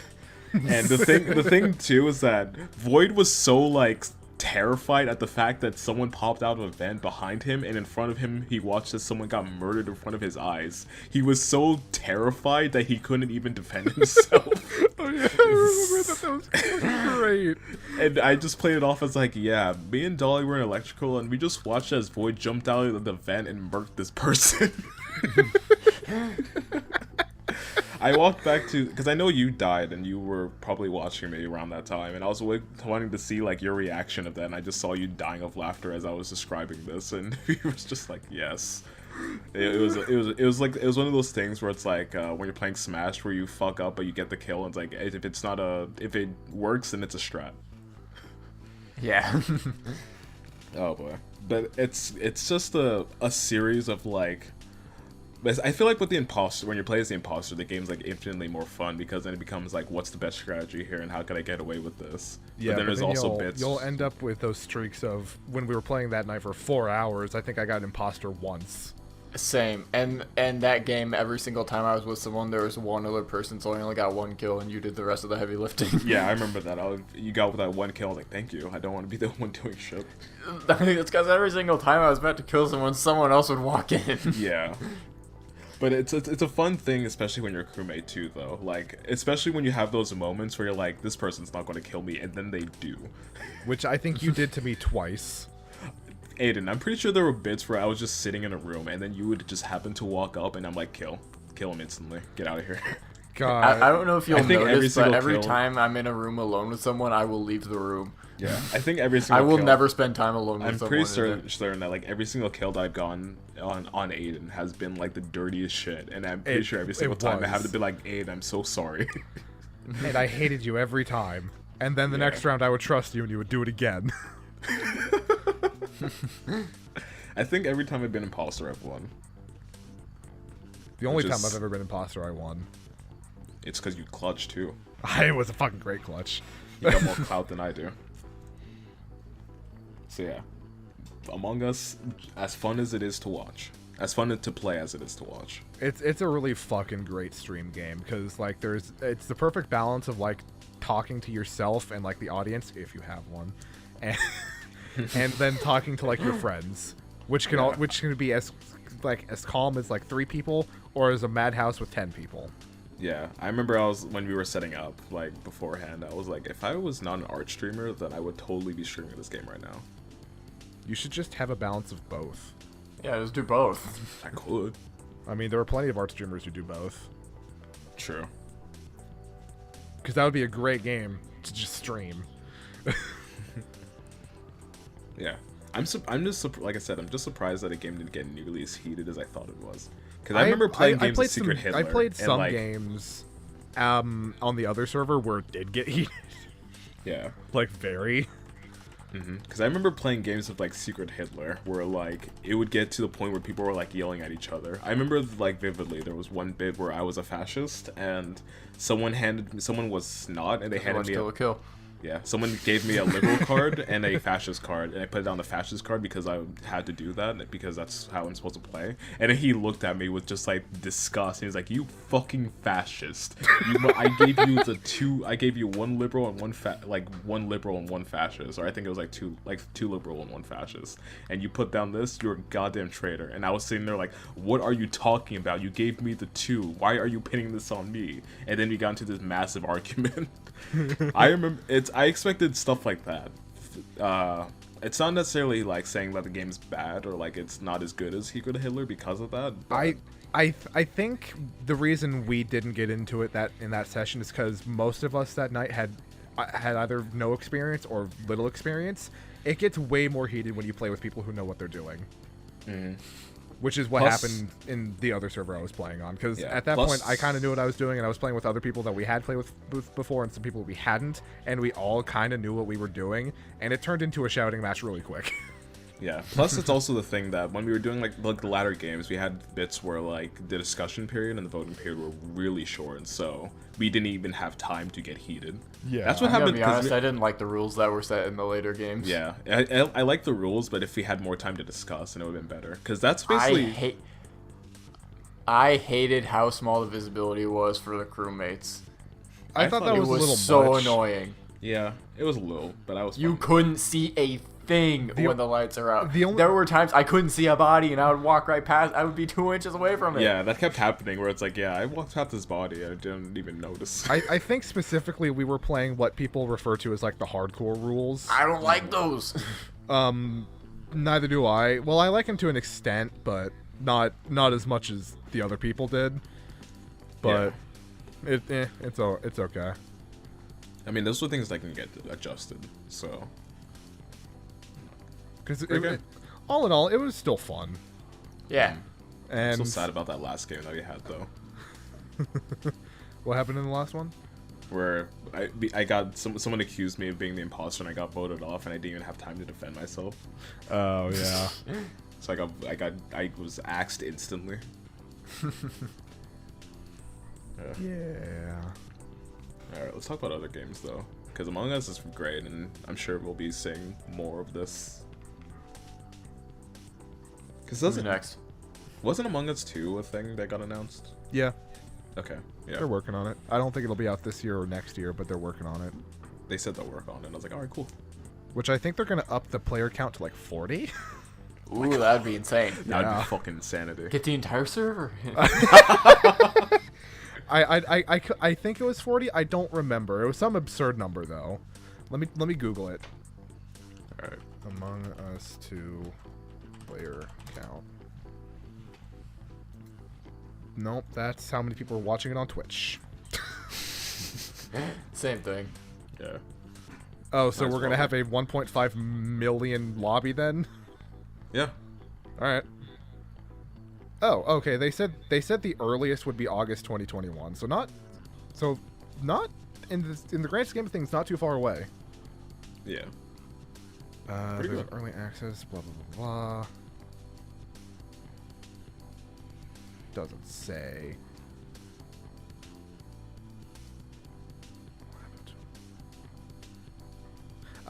More than 50 is what they said.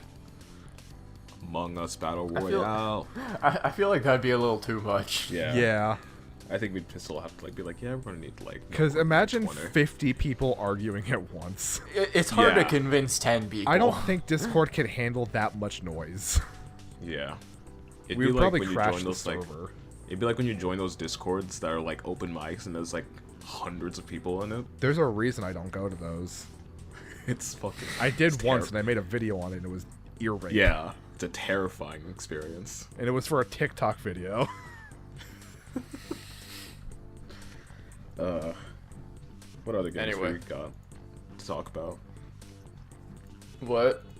Who wants to? Grant, you want to talk about your shit? Oh, sure. So, last time I brought up a game. It's called Yakuza 3. And what I do? I beat that game. Yeah. Because you seem to beat one every podcast.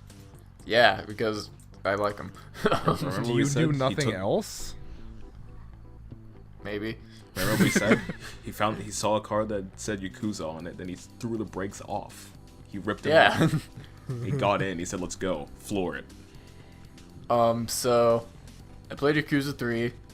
Man, that game is hard to get into because I was coming off of 0, which came out in like 2016, and 2 remakes.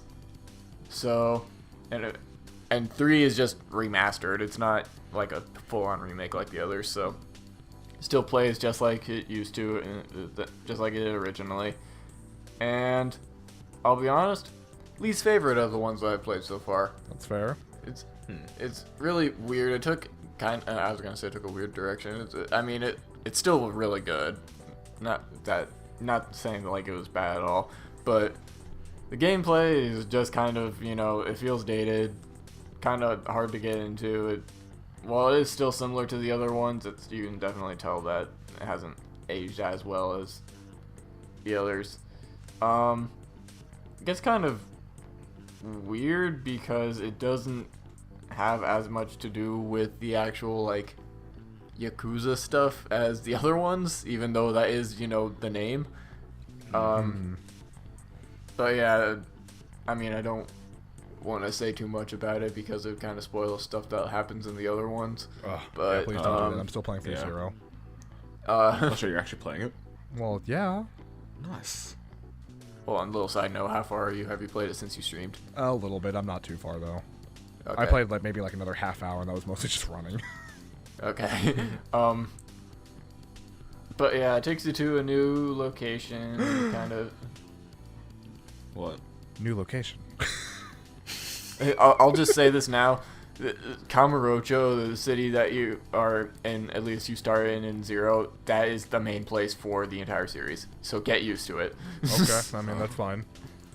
You're gonna I throw like it, someone but- in the same. You're gonna throw someone through the same window in multiple games. Yes. I have done this. Have you And I go specifically- bowling at the same bowling alley every single game. Do you specifically throw at least one person through the exact same window every game? Well, I've only played one game where you can actually throw people through windows, so I will once I get to the other games you can do that. Good. But Yo, how's that That karaoke? should just be like the ceremonial window where you have to throw at least one person through it. The ceremonial window. And it's got to be But the I do same ca- window every time. I usually throw them into the burger shop that's on Tenkaichi Street, but But how's that karaoke next to though? Serena. What? How's that karaoke? Oh man, it's still fantastic. Like as new songs like every time, mostly, but there's also some of the good ones in there. You can get Dame Dame and 0, though it's sadly not in 3 or 4. I think it's in 5 though, maybe. I don't know. But yes, I very much enjoyed it, but Whenever I Yeah. think of that meme, I think of like the one image that was like an edit of the Chappelle Show, with like the Rick James bit, and it was like the creator of the Yakuza OST. He's like, I never should have gave y'all niggas pocket me times. His like legs I are think it's broken. a shame the not many funniest people thing. know that's from Yakuza. Bro, it's one of those memes where you hate it, but then people are so creative with it that it's super good. Yeah. Have I you mean, seen I love it because I love the song. Have you seen the one with like a guy? It's like driving a motorcycle, and then he's about to crash into like a truck, and like the split second before the accident happens, the pauses, the truck starts singing. No. Oh my god, it's insanity. But yeah, okay. First of all, I have to say one thing about Yakuza 3. Kiryu's forearms are ginormous. Like, It is such a weird model that they have for him, but you know, his forearms are about the size his biceps should be. I'll look this up versus Sword. I don't know if you can just look Oh my up god! look up Yakuza 3 Kiryu. Why are they so big? I don't know. What exercises is he doing for that? I don't know. He's a buff guy in general, but yeah, he has ginormous forearms. But like, sure, he's buff and all, but like his body does not look like they've matched those arms. I know, his arms are ginormous. But yeah, that's Yakuza 3. Can't go super in depth without the spoilers, but it is still a good time, but probably my least favorite of the ones that I've played. Alright. Damn, this boy's wide. Yes, he is. He is best boy. He is awesome. But not as good as Majima. Majima's the best. Hey, you want to go next? Do I? I don't know, do you? Sure. Let's start with Spellbreak. Do you know what Spellbreak is? I've heard of it. What do you know about it? Is it a Not battle much. royale but wizard? Yes, it. Don't look at my Oh, fucking yeah. notes, you cheater. That's literally what it is. It's battle royale, but it's you're fucking wizards, and it's a lot of Yeah, fucking I actually fun. have heard of this then. I've heard of it before, but I don't know what it is. The first time I heard about it was the Gamescom stuff, and it's a free-to-play battle royale where instead of guns and stuff, you get these like gauntlets that like you can use magic and shit. I haven't played too much of it. I played it for about 4 hours a couple days ago with some friends. Over crossplay, might I add. They were playing on the PlayStation 4 and I was playing on PC, and it was amazing. It's probably the best crossplay experience I've had so far. It's only on the Epic Store. That's fine. The Epic Gross. Store's cool. I have no problem with it anymore. It's actually kind of decent. I don't know. But fuck Fortnite. I've heard some god awful things about the Epic Store. Well, I choose not to look at it because they give me I free wish I- games all the I time. wish I could play Surgeon Simulator 2, but I mean, I don't know if I should blame my computer for that one, because I'm gonna blame your computer for that one. it was running fine on like the title screen. The screen and the actual game are two completely different things. I know, but still, like, I don't even. I feel like if it could run the stuff getting into the game perfectly fine, it should at least run the game to an extent. Yeah, I guess. I heard that was like one of the major things. Like the Epic Game Store is set in such a ass backwards way that people can't play the games, or they're having their shit permanently axed after like whatever. Like they can't even play the games or whatever, or something like that. Weird. I don't know. I have not interacted with the Epic Game Store, and from what I've heard, I don't think I will. I am fine with it to an extent. Because they give out pretty cool games for free like every week. Like today I got Watch Dogs 2 for free, and that's pretty cool. Yeah. Not the point. We're talking about wizards and shit. Yeah. Wizards and shit in the sense of magic. What? Yeah, I don't know where you're going with that. No gun, no shoot, no gun. It's just wizard magic spell gauntlet. And please. So you just start out with all the shit and it's just find people and kill them? No. You start with a basic gauntlet. There's still like the whole loot tier system, like the common, the uncommon, the epic, the legendary. But there's only like 6 different types of gauntlets, so there's 6 different types of magic. There's fire, ice, wind, earth,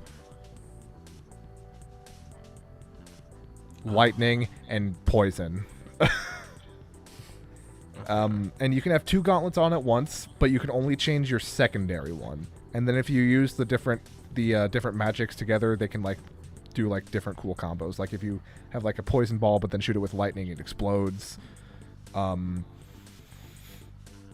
That's the only one I can think of because those are the only 2 I really use. But you only start with one. You have to find the other. Okay. You have instead of ammo, it's a mana system. So you run out of mana, you just have to wait for it to recharge. You can instead of, there is still armor, but there is like an amulet system, and like the better quality amulet you have more mana and it regens faster. Okay. Then probably the most or probably the thing that I like the least about it, just because when I think of battle royales, I don't like to think of verticality. Is you can like fly and levitate and shit, but for a short time because it uses your mana. Okay. It's actually a lot of fun. I've only played it once, for about 4 hours, but I would happily play it and stream it again next time I play it.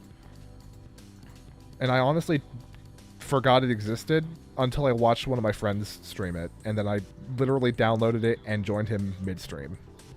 Is it free? Yeah, it's free. Nice. Like I said, the only downside, I guess, is that it's on the Epic Store for PC players anyways. But honestly, I would say it's worth it because it's fun. It's got solos, duos, trios, no quads, but that's fine. Who cares about the fourth person? It's all about the third wheel. That's kind of weird anyways. that there's no quads. Well, Yeah. to be fair, a lot of battle royales recently only had quads, or not quads. Only had trios, and then quads, and then they worked their way back or whatever. I don't know. It's weird. I don't get battle royales anymore, but this one's actually fun. And I'm playing with my Warzone squad, and we're decent at battle royales, so we're decent at Spellbreak. So, but it's fun. I would actually recommend checking it out. And it is crossplay. I don't know. I assume it's on everything, but I can guarantee you PC and PlayStation because that's how I played it. So. Okay. Nice. Do you want me to hit all mine or? I mean, are the other ones short? Because then if they are, I can let you take the floor. I might skip one of them, and the other one's pretty short. Alright. Yeah, go for it. Holdfast Nations at War is a cesspool of shit. In the best way possible. Oh, is this the game that I saw that Tyler was Yes, it in is. Discord? Yes, it nice. is. The only way I can describe it is screaming the USSR national anthem, Hitler speeches, Halo theme, All-Star, and Duel of the Fates all at the same time. And hold the line. And it's so fucking great. Shitpost the game, but It's- history themed. It's so good. I don't think anyone actually plays it for the game. They just play for the freaks they find in voice chat. Or at least that's why I play it anyways, and it's so much fucking fun. I think it's supposed to take if you actually care about the game or whatever. It's supposed to take. I think it's supposed to take place during the Napoleonic Wars anyway.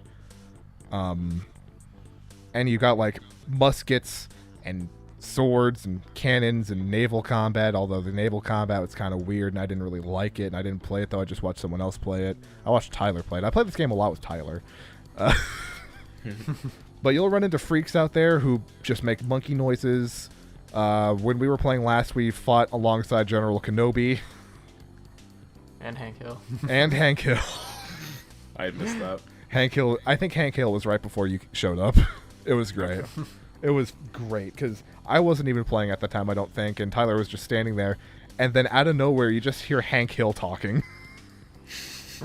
And the guy was doing like a perfect impression. It was amazing. But I seriously don't think anyone plays that for the game. But the game itself is actually fun. Kylo Ren is like bossing people around from the back. Yeah. It's fun. I don't think it's actually that expensive, and it's so not intensive that I think even Grant's computer could run it. That's saying something. Yeah. Because let me find how much it is real quick, because I would recommend you guys getting it, because it is a lot of fun to play. Not something I would recommend. Not something that I would personally play alone, but it's still a lot of fun. Tyler has way more time in this than I thought he did. He has 40 hours in the game. Oh my god. But I have 10, and it's fun. Oh, it's half off right now for $10. Ooh, fancy. So you guys should get it. It's great. Get it while it lasts. It's still in early access, I think, and it's being updated quite regularly as well. So, Yeah, fight on multiple fronts, blah blah blah. Competitive multiplayer. I liked watching the naval battle on the little stream that you guys were doing. You were about to ram a ship and then you quit. Yeah, I think he quit because I was joining. Yeah, I want to see him ram the ship. Well, I'm sorry. But yeah, it is set in the Napoleonic era, not war. Yeah, I just saw them. With over 150 players per server. I didn't know it was that many people. Yeah, it looks like a lot of people. And that's a lot of people that can just be playing music. But it's fun. I highly recommend it, especially that it's half off right now. Because you don't know what freak you're going to meet in there. I would honestly equate that kind of to like how Grant kind of like, he didn't say this on the podcast, but when we were talking about Among Us when we were playing it, to like those days in Halo Reach where we just have random people join us. It's kind of like that, yes. But everybody can hear everybody. And it's way more than like 10. So it's fun. It's really fun. Alright. And I think I'll skip my other game because I don't think you want me to talk about more about war. Alright. I've got one quick update and then like a little bit more on a game that I talked about before.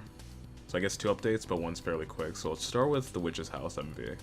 I have not finished the game, however I think I'm on like the very last bit of it, which I think I said last time, but then turns out it's not true. There was another puzzle. Let me just say, this game's going to give me a fucking irrational fear of skulls. Because there are 2 chases involving skulls, and the second one freaked me the fuck out. I guess you're scared of like everyone then, because we all have skulls. Apparently. Bad joke, I'm Boo. sorry. Did I scare you? You say this, but there's also a poster that features a skull like immediately within my like peripheral vision. So I guess I need to burn that. Guess I gotta burn it. Burn me. And No. they need that. They need those like. How much I pay for that? $6 anymore? I hinted at it last time I talked about it, but one thing that The Witch's House does really well, outside of like maybe the second floor that you go through. It sets up the chase sequences that happen in a way that are implied heavily by the puzzles. And because the puzzles, and it does a thing where because the puzzles involve a lot of like different things that you're interacting with, it's hard to tell what is going to be the thing that's going to try and kill you. The last thing that I did involved like one bit of the puzzle. I mean, one bit of like solving that actual floor involved like a skull related puzzle, to which I was going to like, alright, I did this thing, time to go back and do a thing, to which a giant skull that is like twice as big as me comes at me at the very last second, and I don't think I've ever been startled in that game more than at that moment. Like, even the giant bear was freaky as shit, but at least it was like a thing where I was at least able to register that that was a thing. This time I got so freaked the fuck out that I couldn't even attempt to run away. And the thing too is that it just like, the game is just constant subversions. Like, the bear one was one great example because of course you're not gonna expect a giant teddy bear to chase you when you're playing a horror game. It's kind of spoilery, so I don't think I'll talk about it because it actually happening to me just enhanced the horror of it. Really, all I'm just gonna say is that the game is still super good. It's easily one of the best horror games that I've played thus far. Not for like the same reasons that I'd say like Amnesia was one of my favorite games as far as horror and creepy atmospheres and puzzle solving and all that, but it's definitely up there. I've only ever seen like bits of like the very last chase sequence, but some tells me I'm not ready. But sadly I haven't finished it. I would have finished it by now, but it's hard to find the time to actually play it because the game is, because it's a horror game, I always make sure I try and play it at a time when it's dark and there's no one to hear my screams. But yeah, game is still incredible. See, this is why you should stream games too, so you can play horror games. I guess, yeah. Because that would be fun. I'd rather watch you play it than play it myself. Yeah. Why don't you do it together? that we've talked about that, and I think we will. Yeah, Because it's I just need a matter of to when. finish. I was gonna say Among Us. I need to the Among Us finish. story is pretty dense. What do I need to finish? What did we Amnesia. start? Amnesia. Yeah, I think that's the only horror game that we have ever talked about. Because we started to do it, and then because we were going to record it for a video, and then the videos never happened, and it's like, okay, I'll just kind of finish it on my own time, and then I never did. But now that I stream, there's a reason to do it. We need to like get everyone together and then do like a let's watch or something like that. I would where love we to just, do like, let's watch. Sure. Like where we just like pass around the game like every time we die or something. Oh yeah, those are always fun to do. So yeah, Yes. which sounds pretty alright. The other update, which is much bigger, is Coffee Talk, because I actually finished one playthrough of it. Apparently, this game you play through the story multiple times, and I got halfway through, and I was like, oh, I guess I'm not done, and then I got the ending. I was like, huh. It's over. No, I thought so. Turns out no, there's more game. And at first I was like, am I supposed to be, yeah, like Nair, that's what I was thinking. I was like, am I supposed to play the game again? It's a spoiler, but it doesn't really spoil, it's pretty minor. Well, it's a big spoiler, but it doesn't really affect anything, so I guess I'll go ahead and say it. When you beat the game, you realize that apparently you exist, or you have experiences from multiple timelines, and you What? happen to like, and it's like a thing where your character, the person you play as, they're like, yeah, I have experiences from multiple timelines, and I always try to make sure that I'm not like making it seem like I know things that I do know or whatever.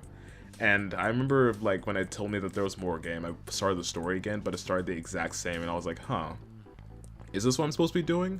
But then there's a bit where one of the first people that you talk to, Freya, she is going to talk about something, and you're like, oh yeah, you're going to talk. So you were going to mention the time you met those like executives in the elevator. Then she like stops for a second. She's like, I didn't tell you about that yet.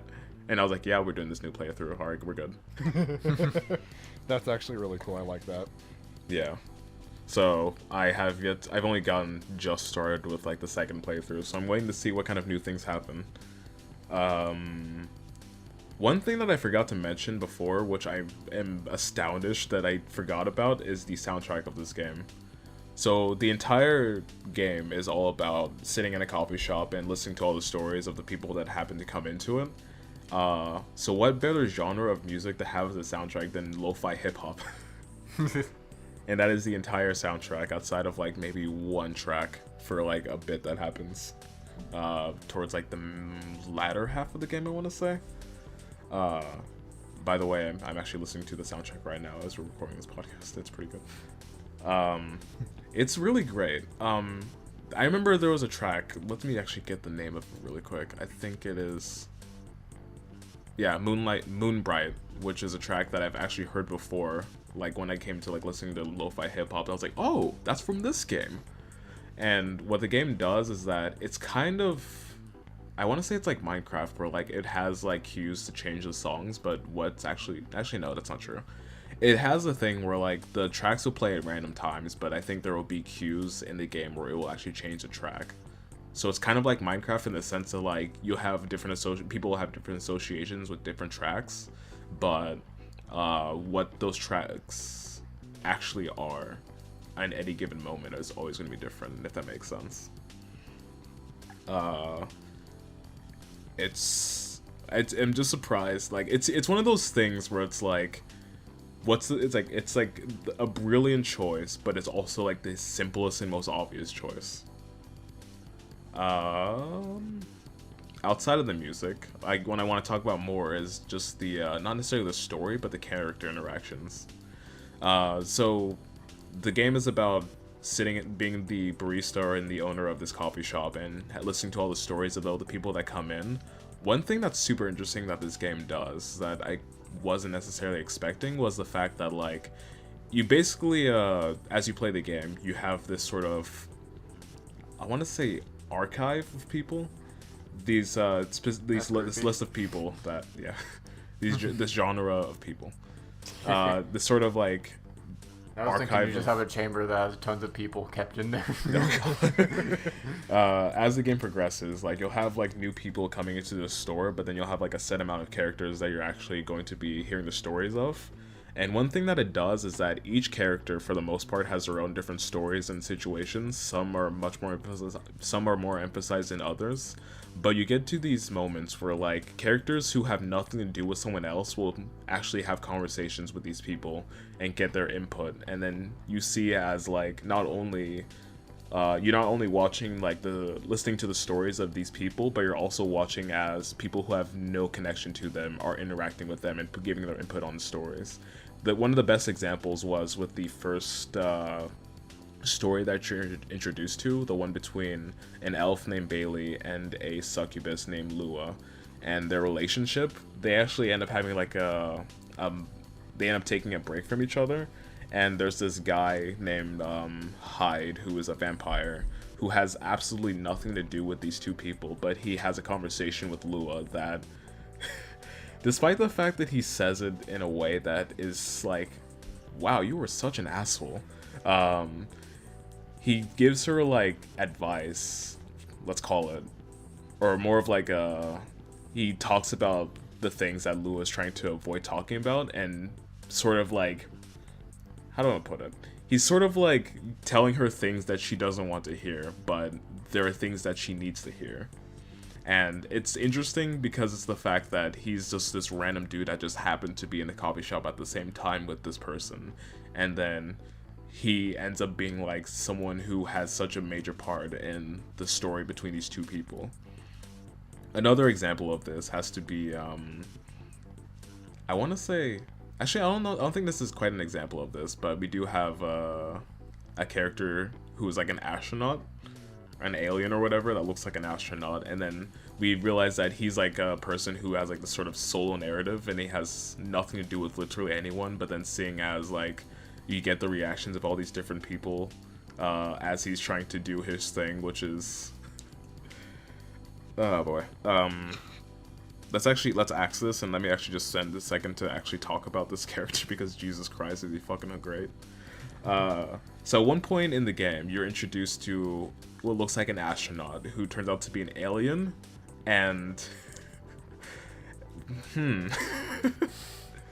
so this character, who is appropriately named Neil, he walks into your coffee shop and he tells you that his mission is to basically get laid.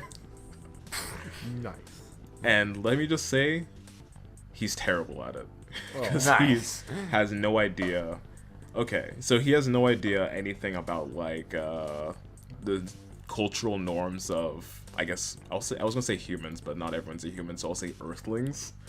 And watching as like the first thing that happens is that he comes to your coffee shop because of he was supposed to meet someone for a date, and he gets stood up, which is super sad.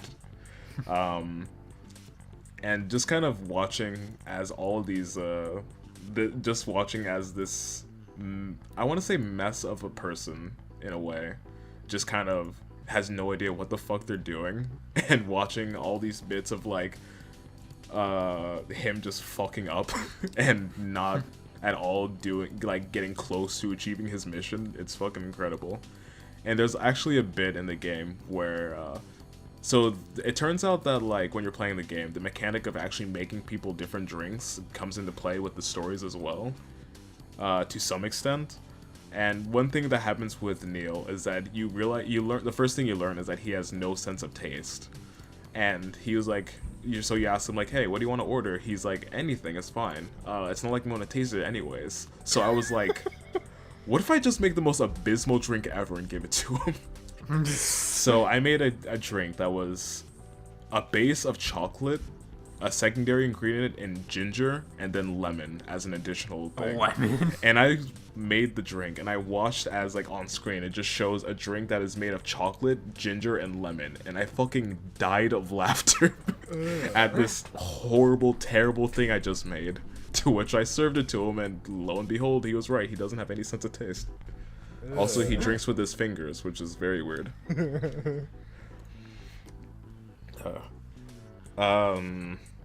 Point is, game's really good, very interesting, and watching as all these characters that you come to learn bits and pieces of interact with each other is super interesting. Good game. Super chill. And like I said before in the last podcast, it's like my perfect antidepressant game. Like I always play it like at night with like a cup of tea with me at something. It should be coffee. Should be coffee, but usually at nighttime I'm like, yeah, I don't want anything too strong.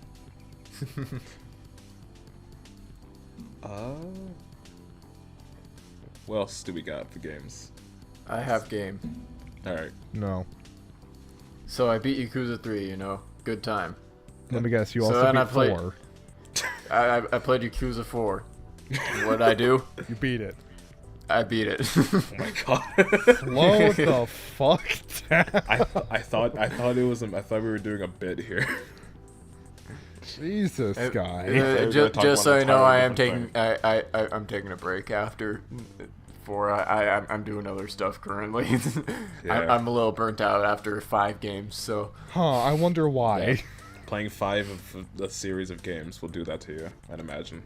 yeah. Especially when you probably. beat them all so quickly! Not my fault. I like them. I'm not saying it's your fault, but Jesus, man. Do something else. I am. But anyway, this one, it takes a turn. It's a little bit still in like the same engine as 3. But instead of playing as just Kiryu, you're playing as Kiryu plus 3 other people. There are 4 protagonists in this one, which is really kind of bizarre, but I think it works well. Oh wait, I think I've seen clips of this. Until it gets to maybe the very end of the game where the plot just goes off the rails and it gets weird. And like- you don't really understand what happens, but it's pretty cool at the end, so I'll take it. Really cool because all the different characters control differently. They all have their own fighting styles, which I think is like a kind of like a early way of showing of almost like a predecessor to what happened in Yakuza 0, where you have 4 fighting styles. So I think that was just kind of like the first instance of that.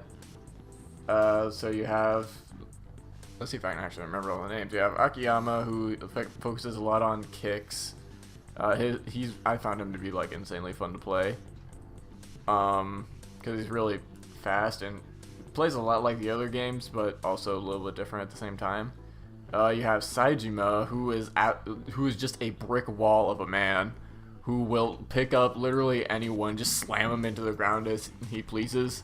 A little hard to use because he's insanely slow, but he can still be pretty fun because he absolutely bodies everyone. And then there's Tanimura, who is a detective. What? I'm just looking at a picture of him. Jesus Christ, that Yes. is truly a wall of a man. He is a slab of man. Oh, my favorite kind of slab. Man. And then there's Tanimura, who is a detective, and he's kind of weird to play. He focuses a lot on like counters and grappling, and it's kind of too different for me, but I mean, he was fine.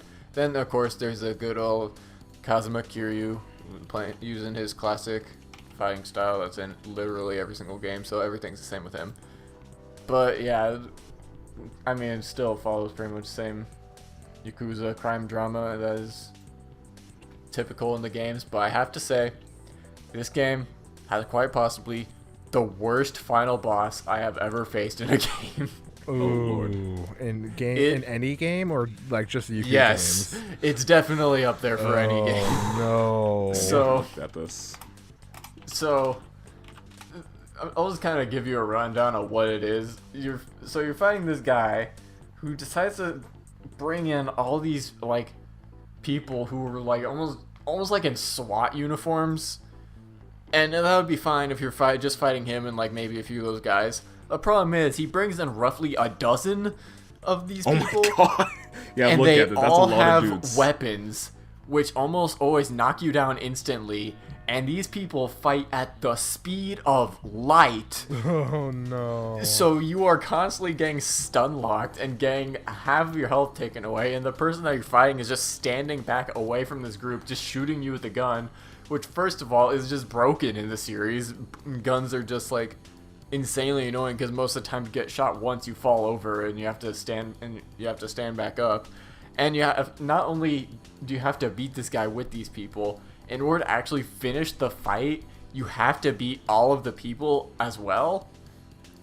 So most of this fight, I'm like countering people, because the counter that I was using in it, you just kind of like go next to them and kind of just like push them aside. And when you do that, it'll kind of like, the person will kind of run into other people and do like a fraction of damage.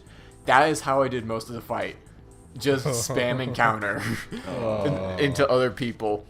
And I beat the actual boss, realized, oh, I need to take out the rest of the team. So the actual legit final boss for me in this game wasn't the person that was supposed to be the final boss. It was the security captain.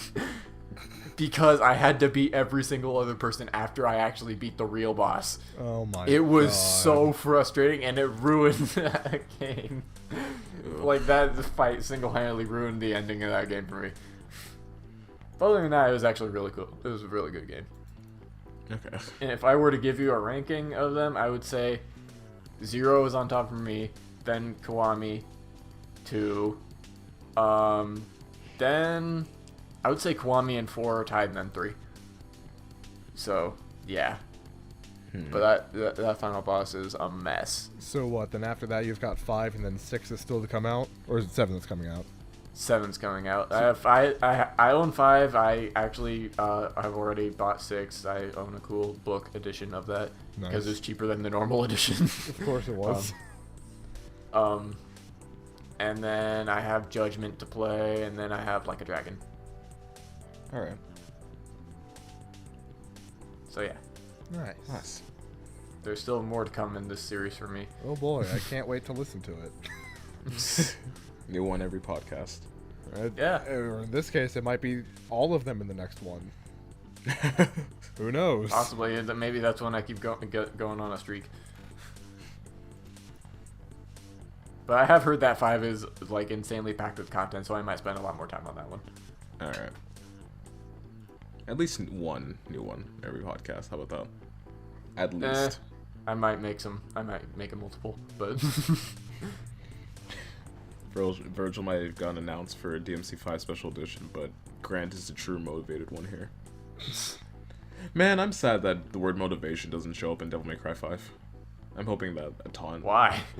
Because that's a meme. It is. Yeah. I'm not in the Devil May Cry meme community. Yeah, I guess. Alright. Does anyone else have any other games? And you got more game? I'm gonna skip it. Okay. I mean, I can fill you in on what I've been playing since I finished. Since I'm taking a break from Yakuza. Alright, I'll Very do brief. Oh, okay. You want to go first, actually? Nah, you can. Okay, because mine are really quick. I've got... Actually, I guess we'll just do the one, because the other one I haven't touched in a while. But I have just started playing Darkwood. Have you guys seen this game at all? Don't think so. No. Okay. So... Where do I start with it? Because I'm still, like... I've only played the prologue, and I've, like, scratched the bare minimum of the first chapter. It's almost like, This might be a bad comparison, but this is all I can think of given how little I've actually played. Imagine Minecraft. Well, no, maybe not Minecraft. Imagine, like, a survival horror game, but it takes place in one map that changes every single day. And you can craft shit. I'm trying to think of a good comparison. So basically this is a like top-down, almost like survival horror-esque game where it takes place in a forest that is basically growing around you, and it has gotten to the point where the forest has cut you off from the outside world, so now you are stuck here. You play as... From first you play as a doctor, who, by the way, turns out to be a villain. Spoiler. Well, I mean, it's prologue, and it's like the first thing that one of the first things you learn. You play as him, and first things you do are acknowledge someone that you've locked up, put your dog down, and find the person that you actually play as, to which you interrogate them and beat the shit out of them and say that you will kill them if need be, to which you then play as that person and find a way out of the house of the doctor, as well as figure out what's actually going on. It's like the style of it is like it's a top-down perspective, and then it has this like pixelated style in a way. It's almost like pixel art, but it looks less like pixel art and more like a low-res game. Like whenever, like I think every single time that I open the game, I'm like, I'm in 1440p, am I right? And then I check, I'm like, okay, yeah, I am. It creates this really interesting aesthetic where it's like everything is dark and like dreary and depressing, but then it's also pixelated in a way that makes you feel much more uncomfortable, which it's one of those things where it's like it's hard to see this game exists as anything that's not like this very pixelated style, like kind of like maybe something like Hyper Light Drifter or whatever. Again, I've barely played the game, but of what I'm seeing, I'm loving it. And it has this art style that is like, what's a good? I was gonna say some comparisons, but I don't think you'll get them. It has this like sort of aesthetic to it and this sort of art style to it that looks really disgusting in a way that I fucking love. Like the way that you see like the trees and the shit in this game, like the way that they sort of gnarl and twist and like overlap things is really interesting. And the way that you see like the look of like some of the corpses that you find and how like degraded they are, alongside the sound design of something like these like weird, I think they're just literally just called like odd looking mushrooms that you find every now and then. It all comes together to create this sort of, it's the same sort of appeal as something like Junji Ito's work, where it's like, oh, that's fucking disgusting, but oh my god, it looks super interesting. Honestly, the first thing I think of when I see this is Limbo. Limbo? That's what I first saw. At least what how, just like kind of how dark it is. Mm-hmm. And like, and there's kind of like the shadowy outlines of stuff. I mean, that's just kind of what I saw initially, but yeah, all of the comparisons I can make, I don't think you guys would get. Probably so not. It's kind of hard to describe. It's almost like, okay, and you played a little bit of Amnesia. Do you know like those like fleshy little bits that you find every now and then of the darkness? I like to forget, but yes. Imagine if that was sort of the style of this game. Oh. Yeah. No. Let me actually see if I can show one of the NPCs to get a sense of what this game looks like. Let me actually find a specific name. The specific name of them. Actually, yeah. Go to Google really quick and look up Darkwood the Trader. Yeah, it's the Trader.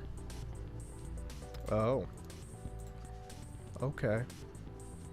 Dude, a snake or what? I don't know. What the heck? I don't want to know. Yeah, there's actually multiple NPCs that you'll come across in this game, which I have not found yet, but they all have these really interesting but also kind of disgusting character designs, outside of maybe like the Wolfman, who looks fucking incredible, by the way. I would encourage you guys to look at him too, but it's sort of like just to see like the sort of like dark aesthetic to it and sort of the almost morbid. Is that an AK on his imagery. back? Yeah, but you notice the gunshot wound where his heart would be? No. Well, 'Cause there it is. Who cares about that? He has a gun. He's also a hooded man that has a wolf head. He looks fucking awesome. He looks homeless. Probably is, I don't know.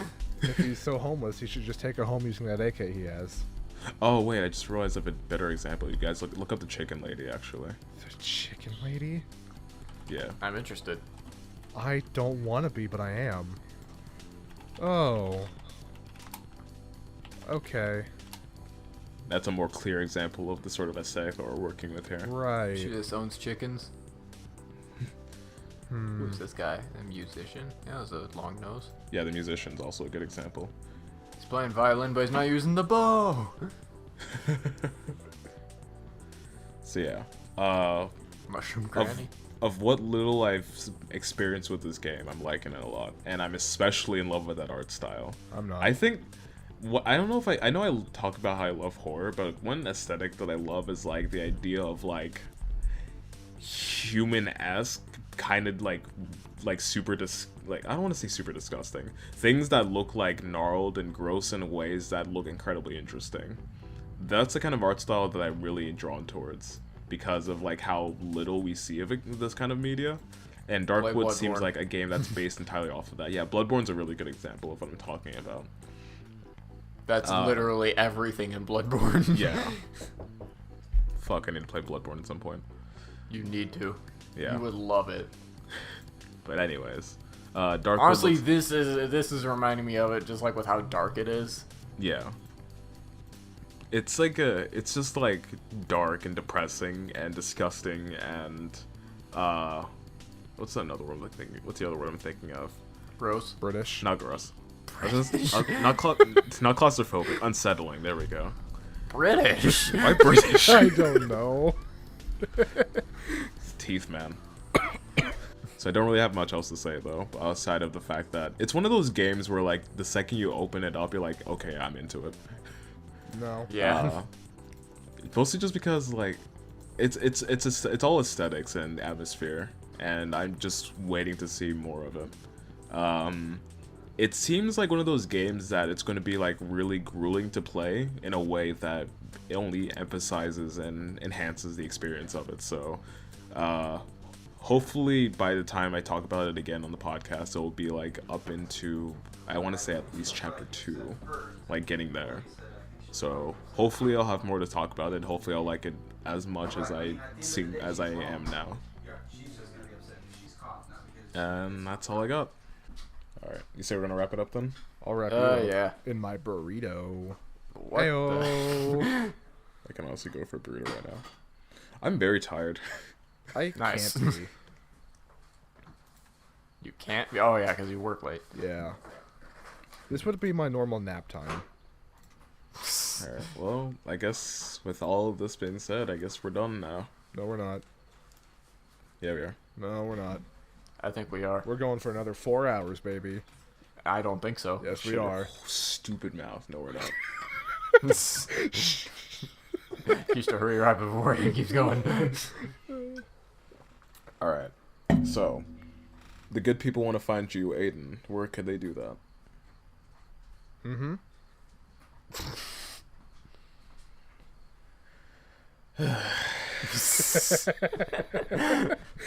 You're seriously doing that, huh? You can find me in the description with links to my YouTube channel, my Twitter page, my Twitch thingy, my Instagram thing that I post pictures of my cats on, and that's about it.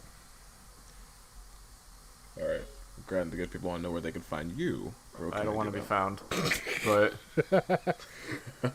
I mean, there is Twitter. But Nice. yeah. And then, of course, if you want to find me, you can find me on Twitter, Instagram, and Twitch. And then don't forget to join our Discord in the description as well. Yes, I think we've actually like stopped doing that recently, which is we should probably mention that we do have a Discord and that people should join it.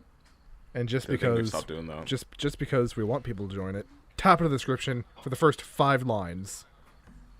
I believe so. Yeah, I said it, so it has to be true now. it's actually like It almost must to the be. bottom. This episode and this episode alone are It'll be top of the description 5 times in a row. I'm gonna forget that. I hope you realize. I won't, so I'll fix it when you fuck it up. All right, I'll let you do it. I'll be there to fix it when you forget. I won't. I think you will. You're right, I probably will. If I forget to do it, then who cares? Let's end this podcast. I'm tired. No, we're going for another 4 hours. Too late. Oh. You can already hear the sound of the closing music playing as I speak. No, you can't silence me. I don't want you to. You can't stop the hee-haw-hee-ha! Thanks for listening. We'll see you in the next one. Ah. Eh.